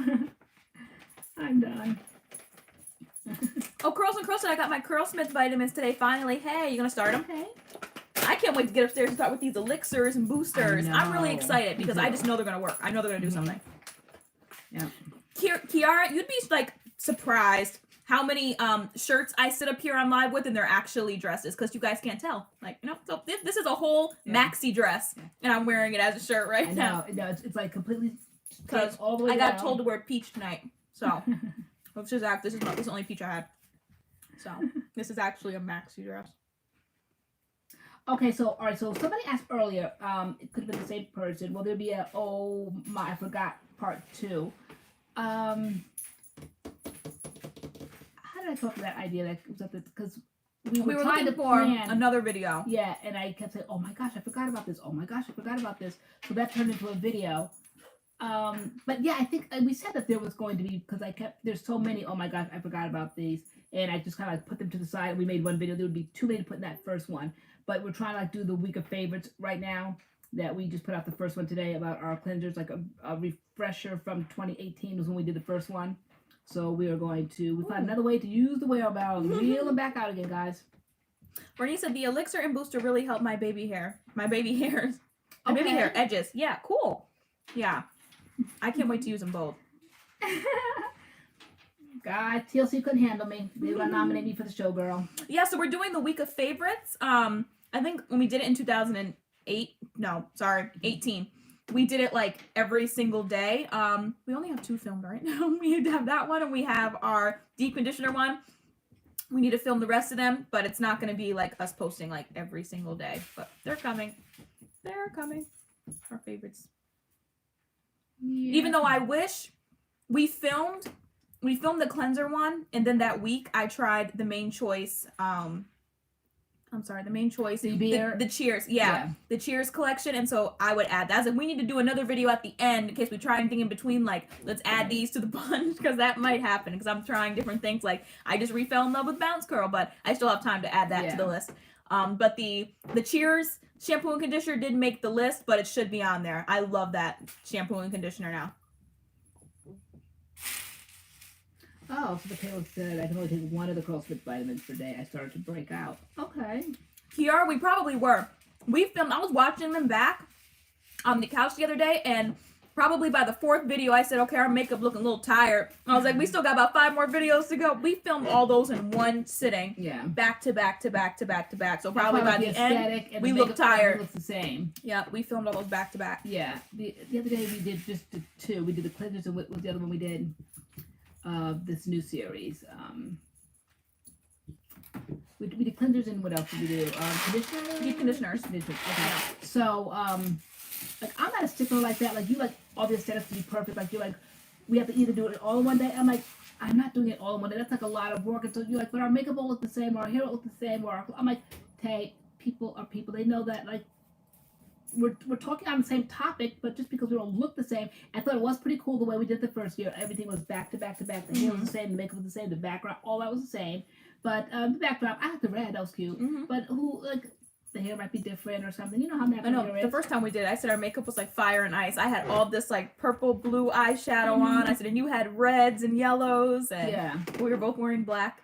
And I think that year Jackie Ina had put out like a purple eyeshadow like that looked just like this makeup look, and I kept doing it because I was obsessed with it, and so I wore it for the video. And she was my inspiration for that look. Yeah, I remember that. She did a cool makeup look. We're gonna review the As I Am Jamaican Black Castor Oil line. Yes. Short answer, said, yes. LoriAnne, were you able to have drinks on set for Week of Favorites 2018 video? No. When did you shut down my my on set?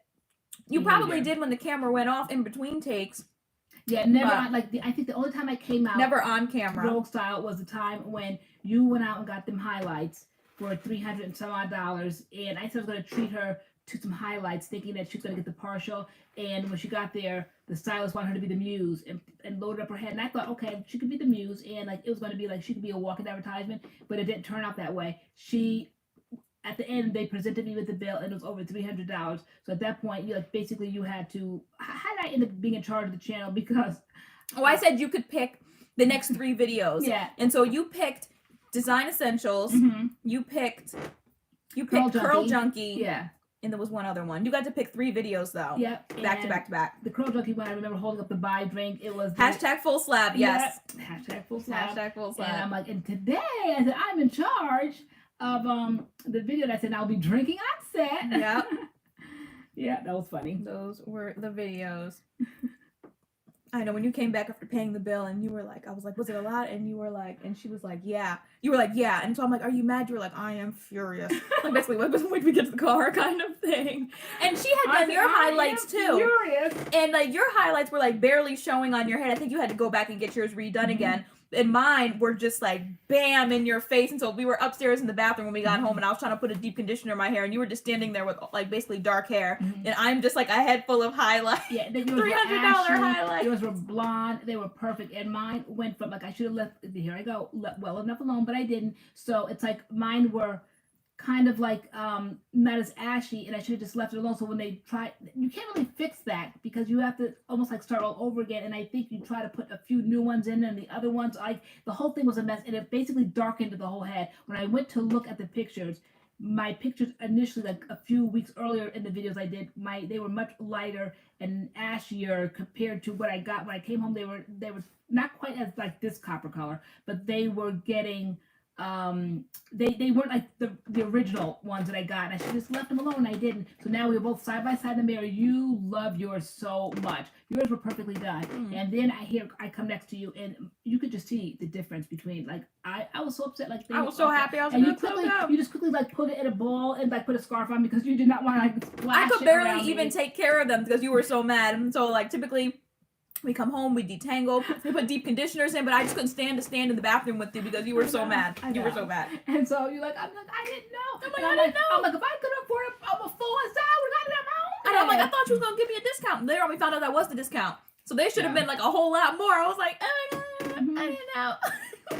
Yeah, but I mean, there wasn't a piece of hair left untouched. Yeah. Someone said, now that we know what we know about purple shampoo, will we consider getting highlights in the future? For me, it wasn't like a color issue, like a brassy issue. It's more of like a health issue. Like I'm tired of like my hair. I don't know. The last highlight job, my hair didn't take to it like it typically does. So I'm just kind of done with the highlights for now. Like my hair was shedding. It was dry. Which we've been highlighting our hair for at least like what 5-6 years. You can see like even now, I don't know whether everyone's like monitors and things are different, but I can see even looking tonight because yours always, everyone has a different undertone. And so I think your undertones are definitely cooler. Yeah. My hair, when I was a baby, it was kind of like, I think sandy brown, maybe leaning towards, my mother would say like in the summertime, the humidity would get it and my hair would be like, I'd be running through the world like just red, dry hair. Okay. So I have obviously warm undertones in my hair. So that's what always comes out first. They've got to bring it up to such a high level and then tone them at that high, very, very like a 10, I think, very, very like platinum, like blonde, and then like tone it down, whatever, however it works. But it never quite reaches that level. That's why mine look always warmer than yours because you've been doing that. And that, like, I can see it is so ashy here now, and your hair has like barely any highlights, and whatever you have is flattering. Whereas week after week and day after day, I'll wash my hair with the blue shampoo. And maybe like for the day it might pull them out, but you know I'm looking at it now. Like I didn't really realize how quickly it does revert back, but you can definitely see the warmness. I mean, so someone said, would you recommend people doing highlights then? I would still say yes, but definitely a professional. Like we've never had an issue with the person we went to. We went to her for years, and it might not even have been like her. There was a lot of issues going on with our hair in 2019, so that was just something we tacked on as well. Like we're getting highlights. So for me, my hair was already having issues and shedding. So, you know, I got a haircut. Stress was making my hair shed. And then I got some highlights to try to like stretch my bangs down like I did the first year, and like it didn't work. And for me, my highlights never went brassy. They went actually a little bit darker. They were like they weren't as vibrant blonde as they typically were. That was my only thing. And I did think they were a little bit drier this time, but that could have just been my hair and my texture changing or whatever else my hair was going through. Before 2019, I personally never had an issue highlighting my hair. I always just, you know, kept up with the deep conditioners, moisturizing products, that kind of thing. So I would still say to people, if you want to get your hair highlighted, get it highlighted, but definitely go to a professional who really knows what they're doing and doesn't promise you dreams of grandeur, because it took years to get my hair to look like this. Like it didn't go from like dark hair to just highlights all over. It was like multiple highlighting jobs over time years to get to this color. Yeah, I think that as I always say, admittedly so, I went overboard. Constantly keep going back. I mean, the stylist only does what you want to go back and do, and they'll take your money if you constantly keep going back. And so I did, and she does it in such a way that my hair was healthy. I think, like we said, there was other things going on that kind of added to the hair loss last year. But I would say do it within reason. Highlights are supposed to like enhance, okay? And then like when you have curly hair, maybe then it enhances like your texture. But to do my whole head, because sometimes people will come up to me and they'll say they love my hair color, like what do I use or where do I go or what's the name of it? But it's not a hair color. It's like my whole head has been highlighted. Okay, so it's not a hair color, and this was years of this, and I don't think it's great now. Like it's like this has caused a lot of damage. I think it's now on the upswing, and I think it's healthy, and I can accept moments when I see like more warmness. Again, like the lights. Okay, yeah, so our house is again rustic. It's wood, so anything is going to be. It's going to make everything look warm. We always look warm. That's why like we film in my room because I kind of have like yellow walls and it's lighter, and plus we have ring lights, which gives us kind of like that white light. It makes things look clear. But everything down here is super warm because of all the wood and all that. So your hair looks pretty orange now, but like looking at you sideways, it's not. It's just the color of the room. Someone said, oh, was it Jamila or Jamila said, do they fade? Do the highlights fade over time? Yes, they do. And I didn't know that. I read that on Google. Fade such as, like fade how? Fade meaning that you get them done. But yes, they do fade. And I read that you're supposed to get them done like every 4 to 6 weeks. Like you get them done. But I was doing them and thinking that they were there for a lifetime until I wanted like more in my hair. I didn't know that they fade. Even though I saw it, I saw them looking different than when I first got them done. And over time, they do look kind of like busted, but I didn't realize that they do fade and you are supposed to go and keep them up. And to me, like I wouldn't want to adopt that habit. I would not want to put highlights in my hair and go every like 4 to 6 weeks. To me, that is incredibly damaging. To your hair. Bleach on top of bleach on top of no. I don't know. Yeah. But I saw how often, I don't know where the question went, how often do we deep condition? I deep condition my hair once a week. Once a week on wash day, I will deep condition my hair. So basically I wash my hair once a week. So like tomorrow's Saturday, I'm washing my hair tomorrow. I will deep condition my hair tomorrow. And yeah, I don't know. To me, deep conditioners, I just grab whatever's in there, and I don't really have like a schedule unless like we're doing a treatment video. But if I'm in there and I feel like deep conditioning, I will. Today I didn't. What did I do? Today I used Alikay Naturals, the coconut shampoo, and their pH balance matching conditioner. I hadn't used that in a while, so I used that. I thought it had a little bit more slip in the past. I don't know, the conditioner, because I'm so careful now with my hair, I didn't allow it to do what it would have done in the past if I wasn't patient with it. I felt like the conditioner to that kind of like that set, that duo where they said pH balance, the shampoo and then the conditioner all kind of like keep your hair balanced somehow. So I plowed through with the conditioner, but I felt like so bad, like reaching in my basket, grabbing out like Afrotastic or Curl Junkie, Curl Rehab with more slip. But I just kind of wanted to stick to, the Alikay and that. But it's not a bad thing at all. But I just felt, I guess I'm so used to like more slip. But I was glad to do that to kind of like just get my hair balanced or something. So somebody said it's not the bleach you have to keep getting done; it's the toning. Yeah. Okay. Yeah. The toning. That. Yeah. Where to go? Where to go? IMAC. Yeah. The toning. And now I know that, and so I know that now. So I think in the future, if I ever did that, I would like stress that, because that I think was the problem, that we were always going. I would always smell that bleach again. There was like a fresh bleach job, get the pieces that weren't done. So like, say if I was doing that now, I would go back. There would definitely be pieces of hair. Look at all this. Look at all this growth here. She definitely would take them all the way back down to the up. Absolutely. And then these would be retoned, and I would swear like I had some new highlights. But no, there's plenty of growth there. That this would be a good fresh highlight job. I want to answer is it Demira Rodriguez's question, because this is the second time I'm seeing it. She says sometimes she has more shedding when detangling in the shower. Any suggestions? Maybe try a pre-poo.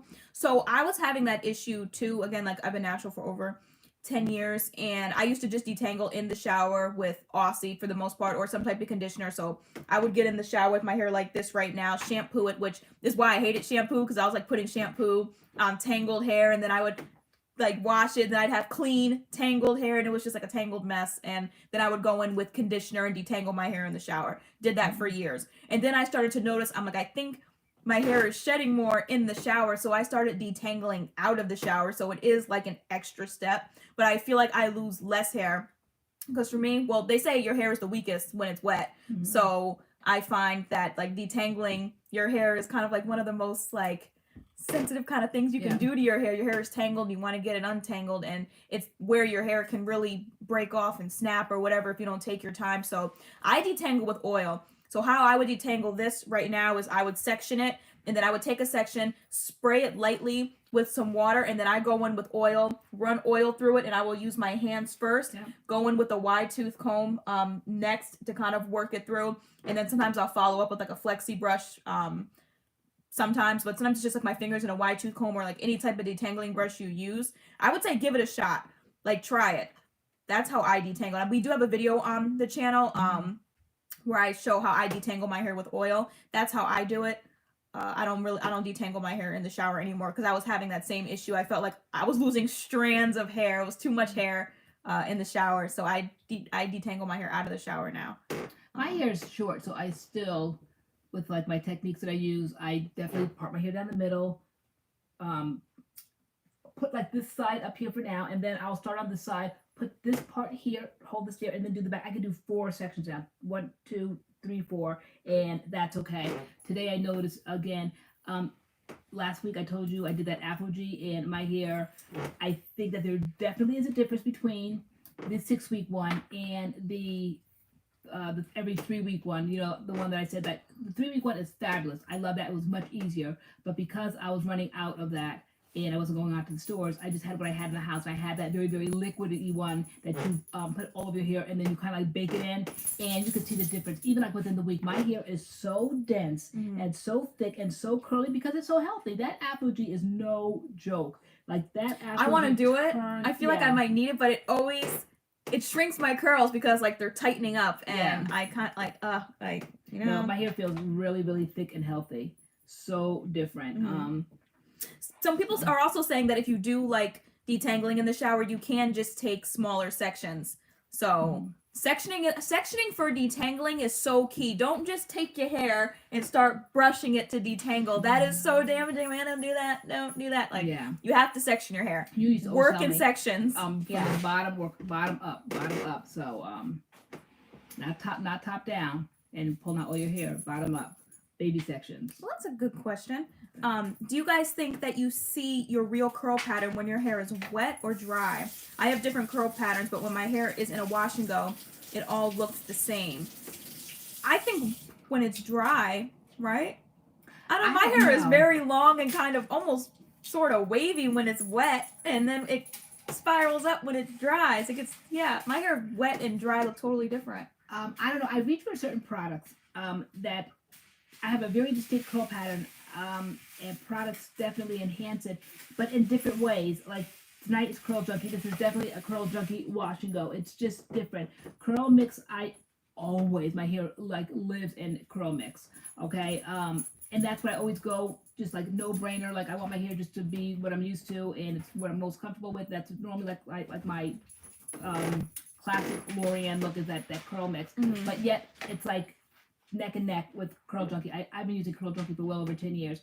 Then when we try other things, you can definitely see differences. It looks all the same, but like you have to know your own hair. And I'll look at some videos. Like for instance, I think it was very a distinct look that time when we did the Alikay, the foam, the lemon foam. I like that video. I like the aesthetics, number one. A cute little yellow sweater. But anyway, aside from that, I like the look. Like that was cute. I like the way the curls came out. Camille Rose, that lavender line, so different. I didn't know a product could look so different. Like to me, it was just a gel, but that gel looked so different from the Curl Maker gel. Our hair was almost like the diameter of a straw, so tightly coiled. Like those products did that. I didn't know products could like so much change. They're still curls, but the diameter was different, and so that's when I really started noticing that products definitely can change the look of your curls. So I don't think it's what was she said. It was what we were saying that it. Do you guys think? What did she ask us? You just read that one out. Do you guys think that you see your real curl pattern when your hair is wet or dry? Okay. I think well, my hair is just curly. Like, I never like really looked at it like that. I know when it's dry, to me, it looks different depending on the products that I use.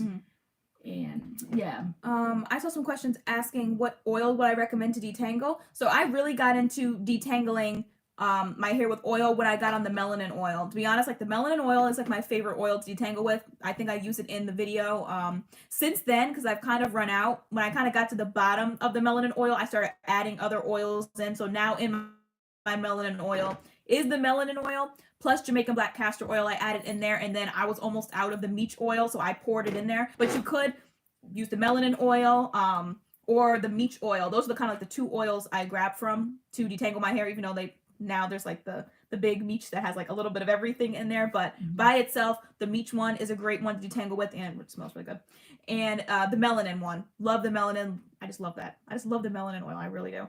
So yeah, Rochelle, naturally you say Afro G. I'm getting some of that. Yeah, I did say Afro G. Definitely, it's very easy to do the one that comes like in the little box where they have both products in the directions, and you just do that like in 5 minutes. But the one that I did the last time, even though like this is like my third time I've been keeping up with it, I've been doing it for the last maybe 3 months. I was doing it every 3 to 4 weeks when I had the little kit in the box, but then I ran out. So then last week, now I have 6 weeks. The next time I'll be doing this would have been, I think, like May 23rd or later. Well, I'll do it again, but I am definitely consistently doing it. But yeah, no, Afro G was the way to go because my hair was definitely on the up and up. The vitamins and me just staying away from highlights and all that kind of stuff. Never put heat in my hair since we've been natural, but just kind of, well, other than like, well, I guess it is, stretching, right? Yeah, well, anyway. So, but Afro G, yeah, that's what I use. Is it Stein and Douglas asked, what are your opinions on finger detangling versus detangling? I'm looking for that one. Okay, versus detangling with a brush. Like, do you think one is better than the other? I think it's what works for you. I know I do a little bit of both. I'll use my hands first just to kind of separate my hair. I think I showed that in my detangling with oil video, how I section and then I kind of just start with separating the tangles with my hands first, and then I'll go in with the comb and then like the flexi brush or something. So I think it all depends. I don't think one is better than the other. I think it's whatever works for you to get through your texture, your density, your whatever, your tangles, whatever works for you. What do you think? I prefer finger detangling, and my hair is shorter, so I really take my time with it. It's easier as my hair grows.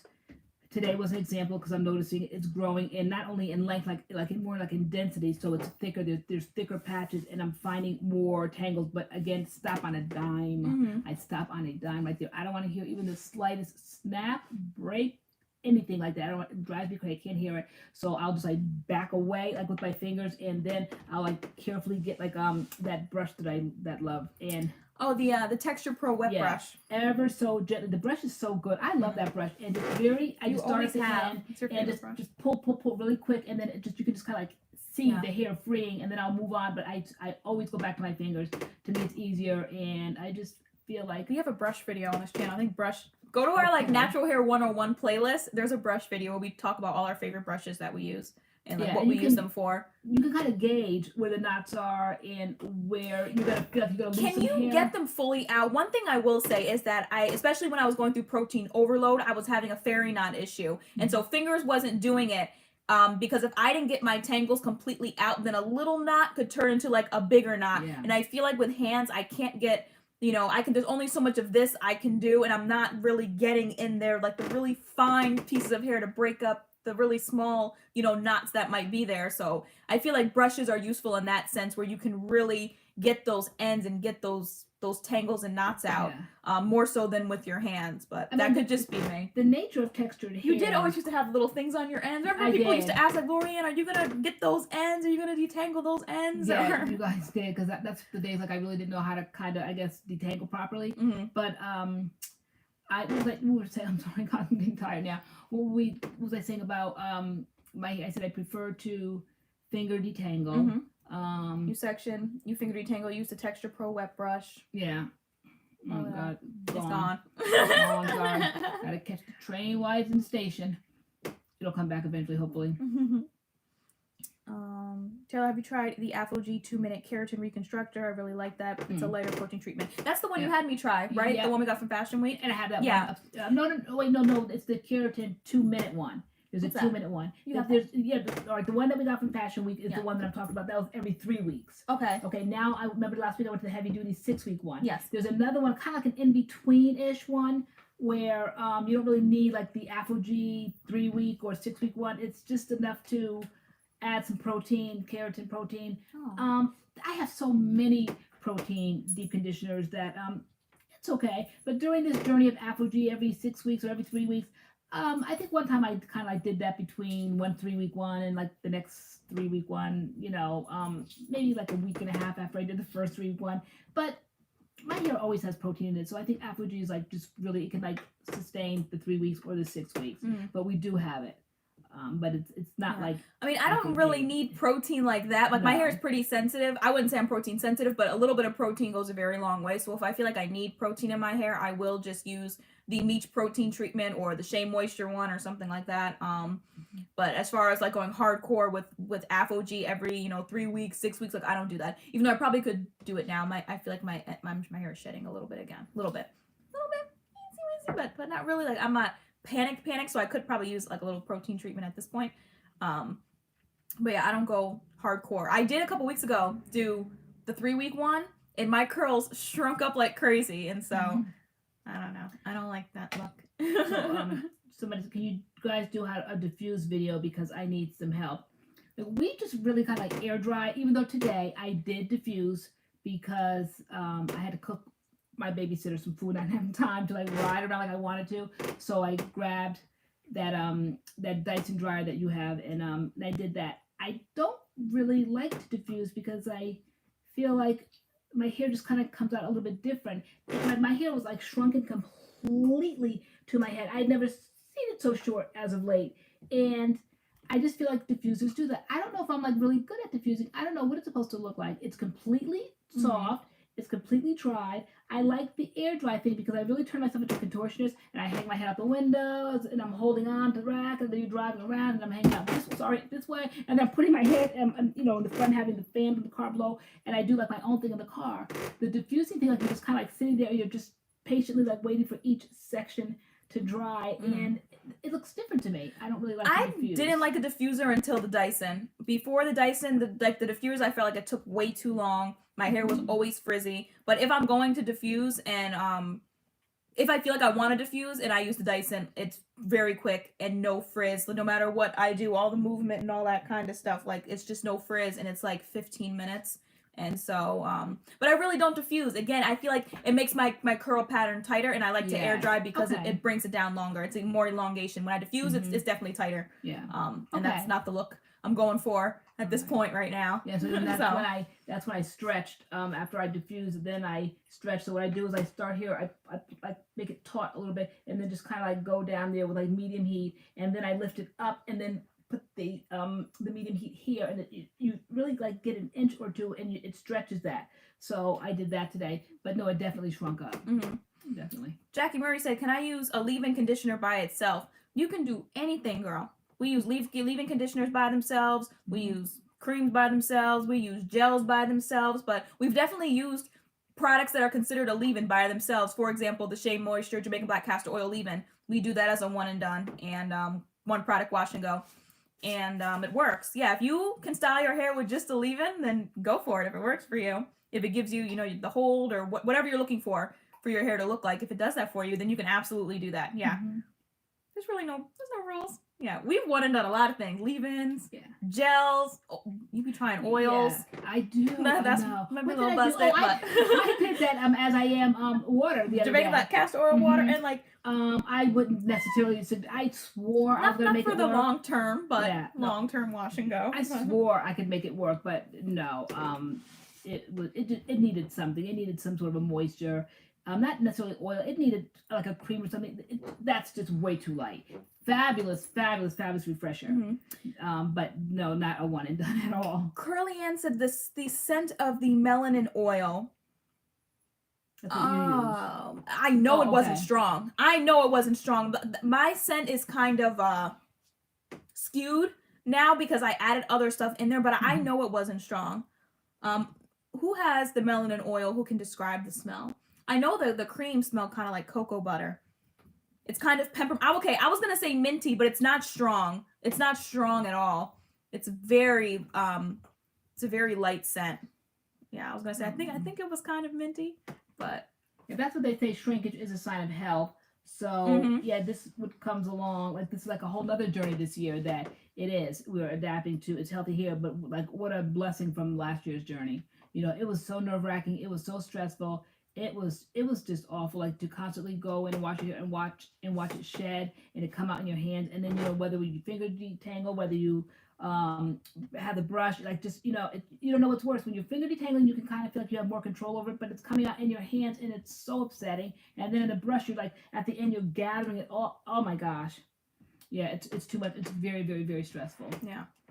But you do survive. I cannot guarantee, like, but people say, don't worry, like, you're not going to go bald at the time. You definitely feel, but there does come a point where your hair does stop, though you don't think it really will. Like, you're like, how much more hair am I going to lose? Yeah. How many more days, how many more weeks is this going to go on? But it just seems like it's endless, but it does eventually, there is like a time frame when you look back at the window of it.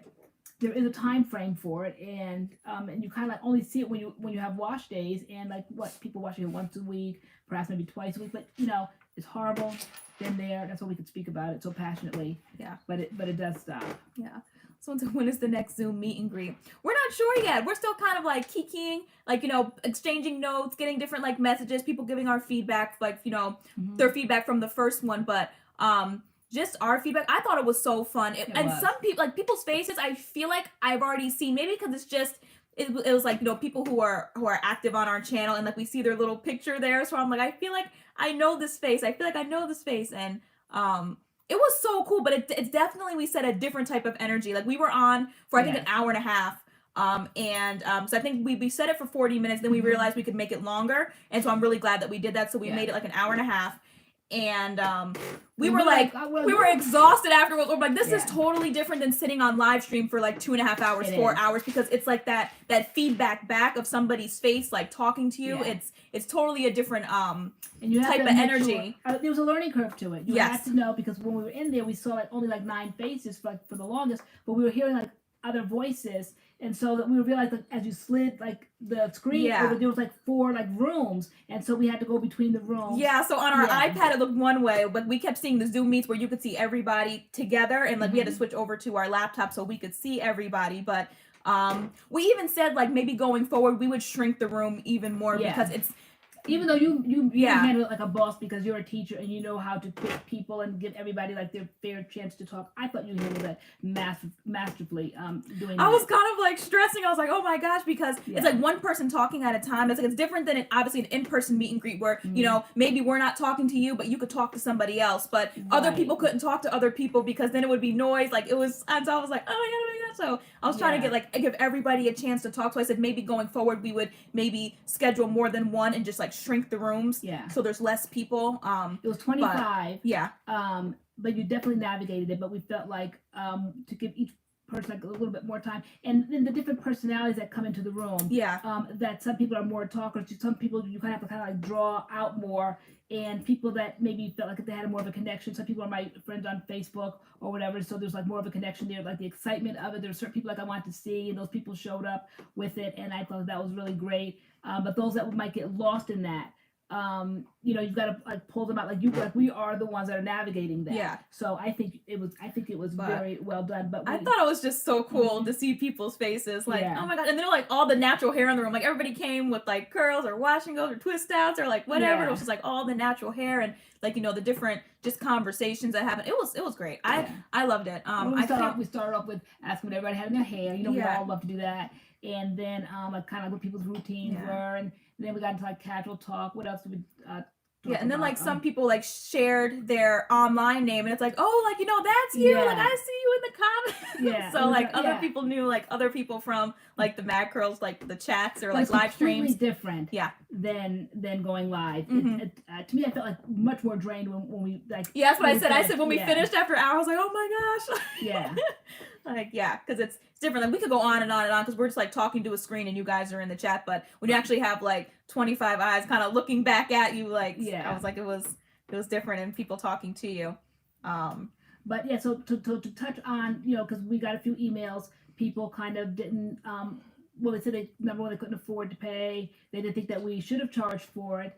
And I say, speaking as like my vocal self, that it was something very hard, a decision that we had to come to. For years, we've toyed with different things. There's so many things out there. There's Patreon. There's all kinds of things. And I think that this virus has hit everyone so hard and differently. And it definitely affected us.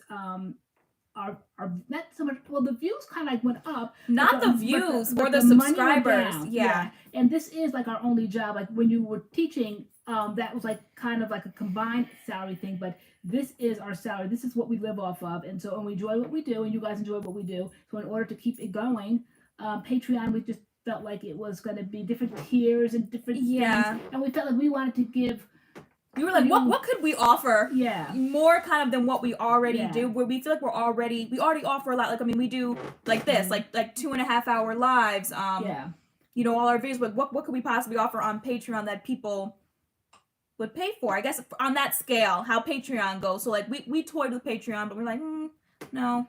So that genre worked for us, and obviously it worked for the people that showed up, and so we appreciate that. The support definitely was support, so the channel can keep running.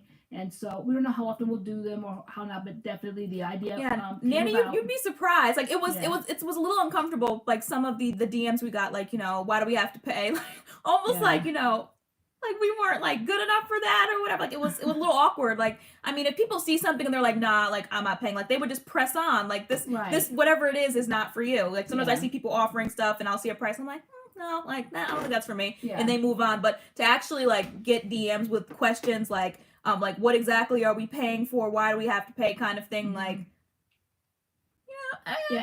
it's people's time.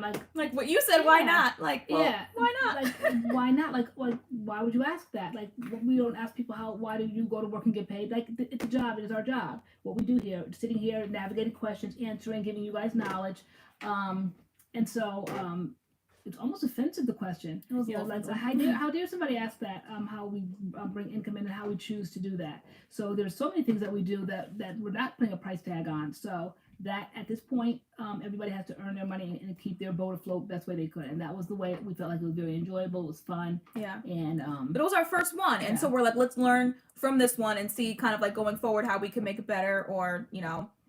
We felt like the room was small. I know there was something that said she felt lost. She felt like the older women overtook it. And I said, I don't think it had to do with age. She said, we break it up in age. I said, we would never break it up in age because that's what our channel is about, the different ages, the span of ages. Yeah, I think you said it was more probably personalities, because even if we broke it up into age, there could be more like aggressive, like younger people. Like say we broke it up, you know, 18 to say 30 or something like that. Yeah, I'm like, where is even the cutoff? Because even like an 18-year-old and a 30-year-old, that's still a pretty big gap. Like there could be, you know, 30-year-olds in the room who want to dominate the conversation. So I think it's more personality traits kind of. And me being a younger person, I enjoy listening to the older women and having being able to hear what they have to say, as well as getting feedback from people my own age. So I really like that. So I said that will never happen. It'll never be broken up. How even do you even do that if people sign up? You know, you can't fine tune it like that and say, okay, now the 18-year-old over to this, like it just would never happen. But I do think it's personality, and it's also coming to Friday Night Live and getting to know each other, and then like kind of like knowing like the way like the questions would be asked, and we'll say like, say for instance, who's here right now? We'll say it's like maybe like Zoe Miller. Okay, so Zoe, so Sandy Sparkles, you know, that way like, oh, Sandy's not here, you know, like that, like you kind of like see. But Veronica said, I think some spoke a lot and we didn't want to be rude and interrupt, which I totally get. That's why I said going forward, I said, even though we thought 25 wasn't a lot, like at first, seeing how it actually played out, I was like, we need to make the rooms even smaller to make it, you know, more intimate. So like everybody kind of has a chance to talk. Because 25 was a lot. And, you know, we'd ask a question. It's kind of like, so who gets to answer first? Right. So, we totally saw that. When we first went in, like, I don't even know why we even thought at the time 40 minutes, but as the days got closer, I'm like, we talk like so much. And you said that. So then we kind of like upgraded, and we got the premium package or something. So we paid to do it ourselves. So now we're trying to like get money in, but we had to pay out so we could make it longer. We could go on as long as we wanted to. So we extended it to an hour and a half. We felt like, okay, that would be pretty good, because it's not like our Friday Night Live, like we're going to be sitting here for hours. So I said, I think an hour and a half would be a fair balance. And so thank you, Miss Lala, if you're here. She just sent something to our Cash App. It just dropped down. Oh, thank you. But yeah, no, we're totally gonna like see how we could like tweak it or Yeah. shrink the rooms or something else. I said we should do like a deep condition with us. I'd love to sit on here Yes. and like everyone just kind of brings their deep conditioner. We're all deep conditioning our hair together. I'm We like, want that to would be have so themes. fun. So, but yeah, But those definitely are smaller ideas that rooms. we will be Yeah. having the Zooms. Or something extra that we tacked on, when it's obligated at all. It will be a paid event, and if you want to join us, you're welcome to join. Of course, you're welcome. Mhm. We would love it. It's supporting the channel, but if you don't want to, fine. Yeah. But don't be offended that we would put a price tag on our time. So that's just Yeah. cut and dry. That's it right I there. was like, if that's not for them, like we're always here Friday Night Live. Yeah. But it is a difference. It's totally different, and because like we get to see you as well. So I said, like we said, it's totally different than live because we're actually seeing it was exciting. the people. I was so excited. Yeah, we were so scared. I didn't sleep the night before. Oh my gosh, yeah. Pressure. We were so nervous. Were really nervous. And then I was good. And like 30 minutes before, we started looking at each other like blurred-eyed, like we're getting nervous. It started getting hot. It was like the longest 30 minutes to 8 o'clock ever. We were so nervous. I bet we were on time at that point. Yeah. Like, literally, we clicked out maybe like 7:59. Yeah. We got into the room and there were already people in there, and we were so nervous. And we got in there, we were like, oh my god, we started recognizing the names from Friday night. Like, oh my gosh, so it was fun. Yeah. It really was like a meet and greet. I mean, the way the world is turning, everything is virtual now. You really do get that experience. You really do get that experience with people, and it was so much fun because we knew the people and they knew us, and they wanted to be there, and it was a lot of fun. Yeah, it was totally fun. Yeah.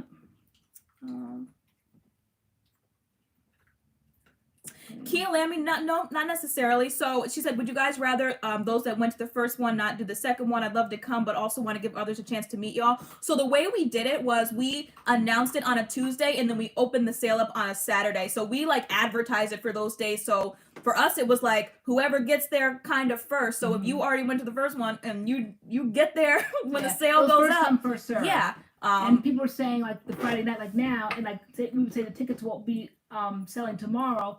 And everyone that night was saying, we're going to set our alarms. And those that set their alarms, I guess, when they went out, they came through. But at first it was hot and heavy, like the first at 12 o'clock, boom, like just like you would like PayPal. I was like, wow. And then it kind of like froze. Like, uh-oh, Yeah. But then like maybe like that night more came in, like maybe 2 or 3 days, like it kind of like sprinkled out there. But yeah, we definitely put it out there. And we have different social media platforms. So I put it out on my Facebook. You put it out on... Yeah. But no, we're not saying if you went to the Instagram. first one, we don't want to see you at anymore. Absolutely not. First come, first serve. Whoever gets there and there's still like tickets there, like knock yourself the out. familiarity of it is like the comfortableness of it, because it's like Friday Night Live. We love new people, absolutely, but we definitely recognize people that constantly come. Like Right. She said also you have people in different time zones. Right. Yes. So... Yeah, so I think I saw the question, would we do it always at the same time? No, we could probably switch up the times as well. We'll keep that in mind. But I mean, we can't go, a Zoom meet at 3 o'clock in the morning because it's, 12 p.m. somebody else's time. Like, we'll try to keep it, reasonable. But we were telling somebody, I guess, who was in the UK who was like, I'm in the UK and the time is different. And we said, well, we want to watch Meghan Markle getting married to Prince Harry. We were up at like 4 o'clock in the morning because we wanted to watch the wedding. So I guess it just depends on, how bad you kind of want to do something. So well, we used to have somebody from France coming to Friday Night Live, and she set her alarm for 3 a.m. 3 a.m. Because 3 a.m. was like, I guess, our time over here. Yeah. So she's like, I set my alarm. I'm not going to be on long, but I just wanted to stop in. So I guess depending on like the territory, the country, that you live in, when people want to do something bad enough, like I said earlier, we're Eastern Standard Time. Yeah, we live in Connecticut, Eastern Standard Time, so that's us. Yeah. But yeah, we do. I mean, there were a lot of people that were from California, so it was 5 o'clock where they were. It was dark here, and they were sitting with, it was light outside. They were sitting by windows and stuff, and the sun was still out over there. So that was funny. But yeah. Lala said, I'm late. What's in your hair tonight? I have Curl Junkie, Pattern Pusher, and the leave-in is Beautylicious, I think. So it's a leave-in. They're both Miss Lala, was that you with the Cash App? Thank you. It's what's the leave-in? They're both gluten free. Wait, what'd you do? I'm talking about I put in my hair. Oh yes. And what's in your hair tonight? Oh, mine is Bounce Curl. I did the Bounce Curl leave-in conditioner and the Bounce Curl gel, and then I sealed it with some castor oil.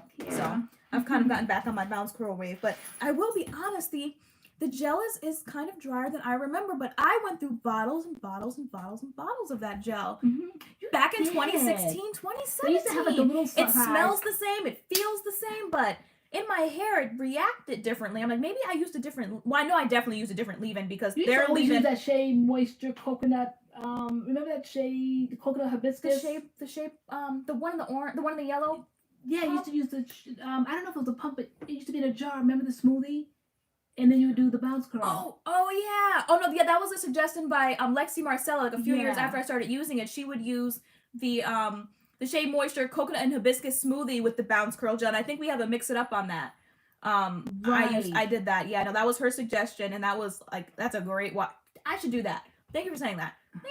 But I think because they sent us those products, because I said, hey, like we want to like do another bounce curl review. It's been a while, so I was just kind of like playing around with them these past couple of days, and I wanted to use just their line. I want to get a hold of that their little cream, which I have. I was shocked at the little bottle size. Y'all see the bounce curl cream? It's like I know, like oh my it's like gosh. a little itty bitty jar. Yeah. But has anybody tried that? That's next. Well, it's been who's talking? That's so true. Is it IMAX said your hair responds to products differently too After years. Yeah, that's so true. Depending on where you are in your journey, or like maybe a haircut, something that needs a haircut, depending on where your hair is. So absolutely. The length, I know that sometimes I'll put something in my hair. This look was so much like bigger and fuller the time I did the video when you had to pay your debts for the full slab. My hair, I had that in that video, and it just looked so. Curls and curls. I'm glad she said she's loving this camera angle. I'm glad. I've been hating it this whole time. Really? I hate this camera angle. I know. Like I can't wait. Next week we're going right back up on the tripod. This is like. What you mean with the phone, or you mean? Yeah, she likes this new camera angle. This I'm like. Is it the angle? Or we're a little low. I like the big iPad screen, but we're too low. I don't like this at all. We have to perfect it. I haven't liked it from the second we clicked on the camera. I'm like, no, this ain't it. We have to perfect it maybe. Yeah. This ain't it. The camera angle is sickening, in the words of LA. Well, I'm so glad you think that. So let me stop. What's everyone's favorite candy? Mine is Trolley, the sour crawlers. Oh, well, but it's been reformulated, and the texture and feel is totally different. I actually think they may have reformulated. Kilami said. Okay, yeah. The smell was the same, the feel was the same, but the reaction in my hair was different. And I was like, this something off. Something ain't right. But the results were the same. I was like, I love bounce curl. And I remember why I love bounce curl. I'm like, this is it. But the feel when it was dry, that's why I went in with castor oil. I never used to have to go in like an oil that thick. And yes, somebody asked, was it like the thick smelly one? Yes, it was. I had to bring out the heavy duty. I'm like, this needs some something right now. And so I did use that. What made you think that's thick? Well, I didn't use a lot of it. I just kind of like put it in my hand, rubbed it together, and then like just went like, kind of like one of these numbers and one of these numbers. Did it? Nope. I went right in with my wet hair and put it on. Sticky? I know probably. Well, your hair has so much density. It's thick. I've never felt it that thick. Yeah, that's that castor oil. Castor oil adds almost like volume and density, definitely, but it's not oily at all. How'd you put it in your hair and it's not oily? Well, it didn't come away with any oil whatsoever. I felt like it was kind of producty before, but that's because this is like 2 wash and goes on top of each other. Okay. I need to wash tomorrow. But no, I always found with bounce curl that I needed to use a leave-in, but I never remember really using an oil. But no, I had to use an oil, and I had to use castor oil. And I know there are other like Instagram naturals who style with castor oil. Some people like style with castor oil. I don't feel like the smell lingers. Kind of smells at first, but the smell doesn't linger. Nope. My hair doesn't smell. No, I put that in my hair. I did a 3-month challenge years ago, and boy, did it work. It definitely worked. My hair went from just kind of like just ordinary volume to like, I mean, it was huge. I remember one Sunday going to church. It's on the babysitter. We have like 15 minutes left, and so we can have New Smooth join us. Okay. And going to church, and I couldn't believe how thick my hair was. And I'm like, oh my God, like, I couldn't get a comb through. And Tay's like, Mom, don't forget you've been doing that challenge. And I'm like, oh my gosh, castor oil definitely thickened my hair. And I feel, thank you so much, Pen. Bye, baby. So I'm feeling that density in your hair because you don't have density in your hair. And you definitely, your hair's thick tonight. Oh, boo-boo. He had a bath yesterday. He did. Hi, sweetie. Hi, baby. Baby, good boy. Don't start trying to look to get into something. Hold on. Right, find a spot. Hold on, grab New Smooth. I see trolls. Okay. Okay. Find a spot. What do you want? What do you want? Right here, sit down. For all the world to see. Okay. Be a good boy. Are you gonna sit here? Don't bang your head. All right. Say hi, doggy. We want doggy. Good boy. Oh, Hipsy. Good boy. Go back. What are you sniffing the air for? Oh my gosh. Is it Sia, LoriAnne? Do you use the Camille Rose Jansen's more as a deep conditioner or just a rinse out? I use it as a deep conditioner. And I always said it should have been one when it was long ago. When it was in the tall bottle, I said this to me was thicker than the what is that? The Algae Renew. I felt like it was so much thicker. And 3 years later, it came out in the jar, and I'm like, this right here, it should have always to me been a deep conditioner. Before it was kind of like promoted as a rinse out, and the directions were different.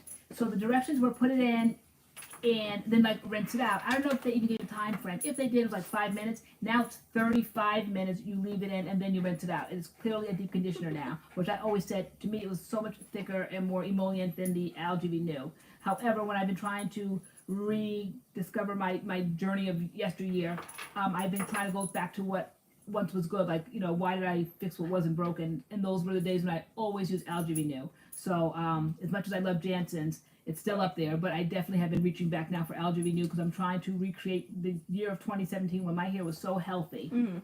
And so, but yeah, they're both up there. I love them. He has the sweetest face.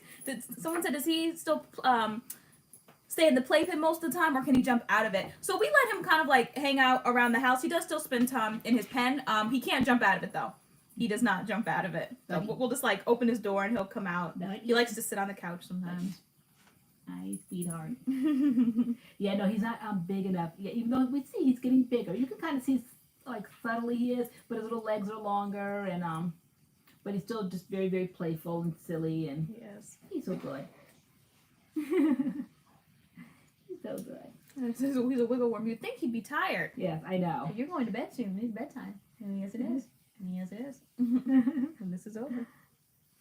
Yeah.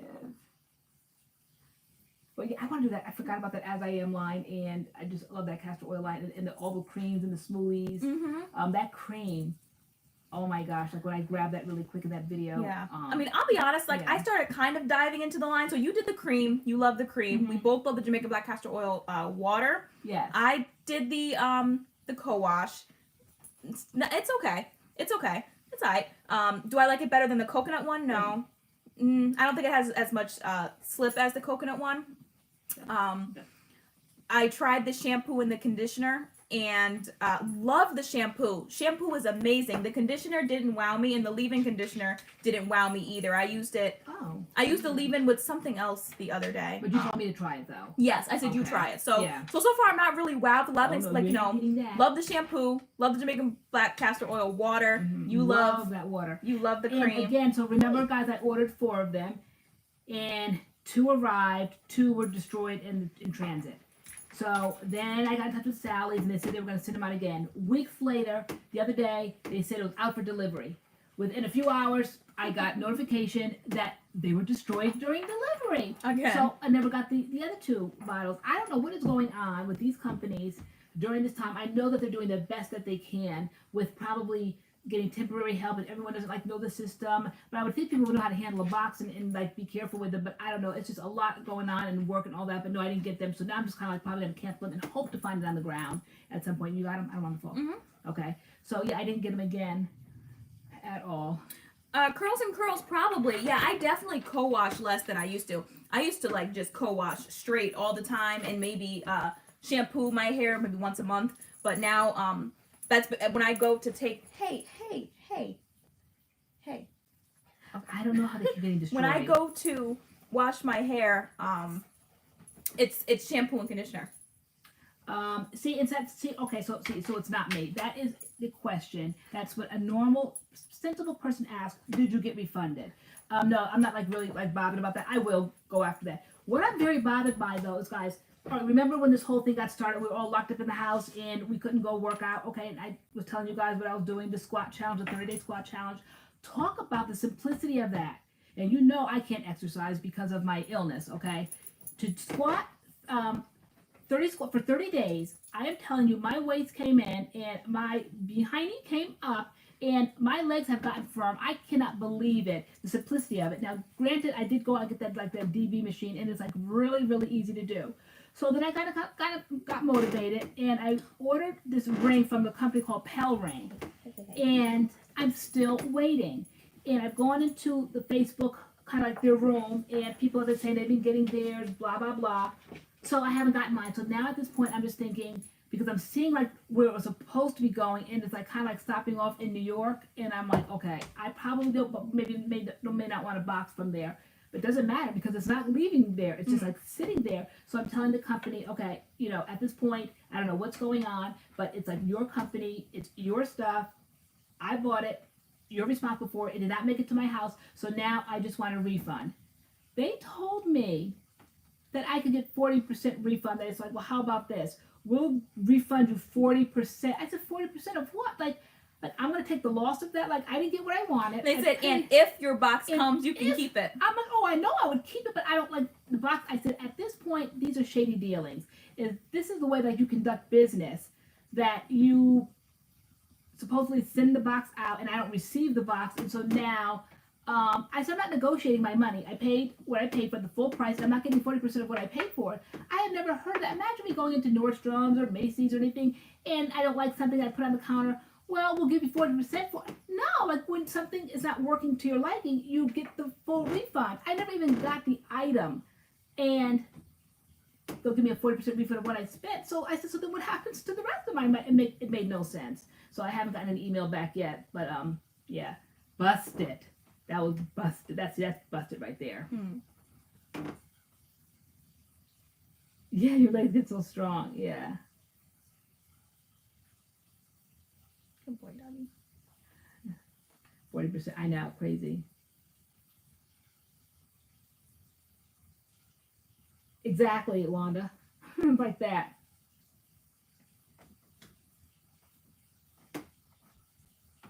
Okay, so now the next, Ashley said, hey, I want to do the squat challenge. Yeah, there was another MADCURLS fan member. I think she comes on every now and then. I know she's my friend on Facebook, but Peggy, she's the one that got me started. Peggy Bloom, I believe, Howard Bloom, her name is. And she is, I think, she's into yoga, whether she's an instructor or what, but she's in very, very good shape. And so she started it, and I'm like, okay, well, I at least can do something.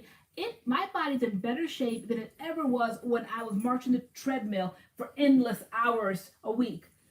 I can't believe like the toning and all. I'm shocked, but I didn't think it could happen just squatting, just literally like I'm like a just what is time anymore? I say I'm down here 1 o'clock in the morning, 2 o'clock. Like, I'll get off here tonight, clean up everything, and then just go do that machine. That machine is fabulous, and it makes it so much easier. Now I do struggle because my it's my right leg is numb. Like my foot is numb. I don't have feeling. So when you do squats, they make you go in a certain position on that machine, and you have to kind of like sit back on to make sure you're aligned properly. Like if you ever struggled with squats and making sure that your legs don't go over your toes and all that, this puts you in the proper position. And then of course you use the pressure on like your heels to push down, and that's how you build your muscles and the backside and all that.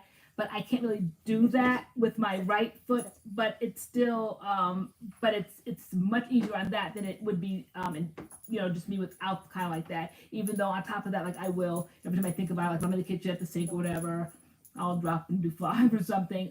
But it's made a difference. It definitely has made a difference. I'm glad I did it. So now the next thing is planks. That one. Oh my gosh, I can't even hold a plank right now for 10 seconds. That is like the hardest thing. They said if you could do it for 3 minutes a day, like that is really all you have to do.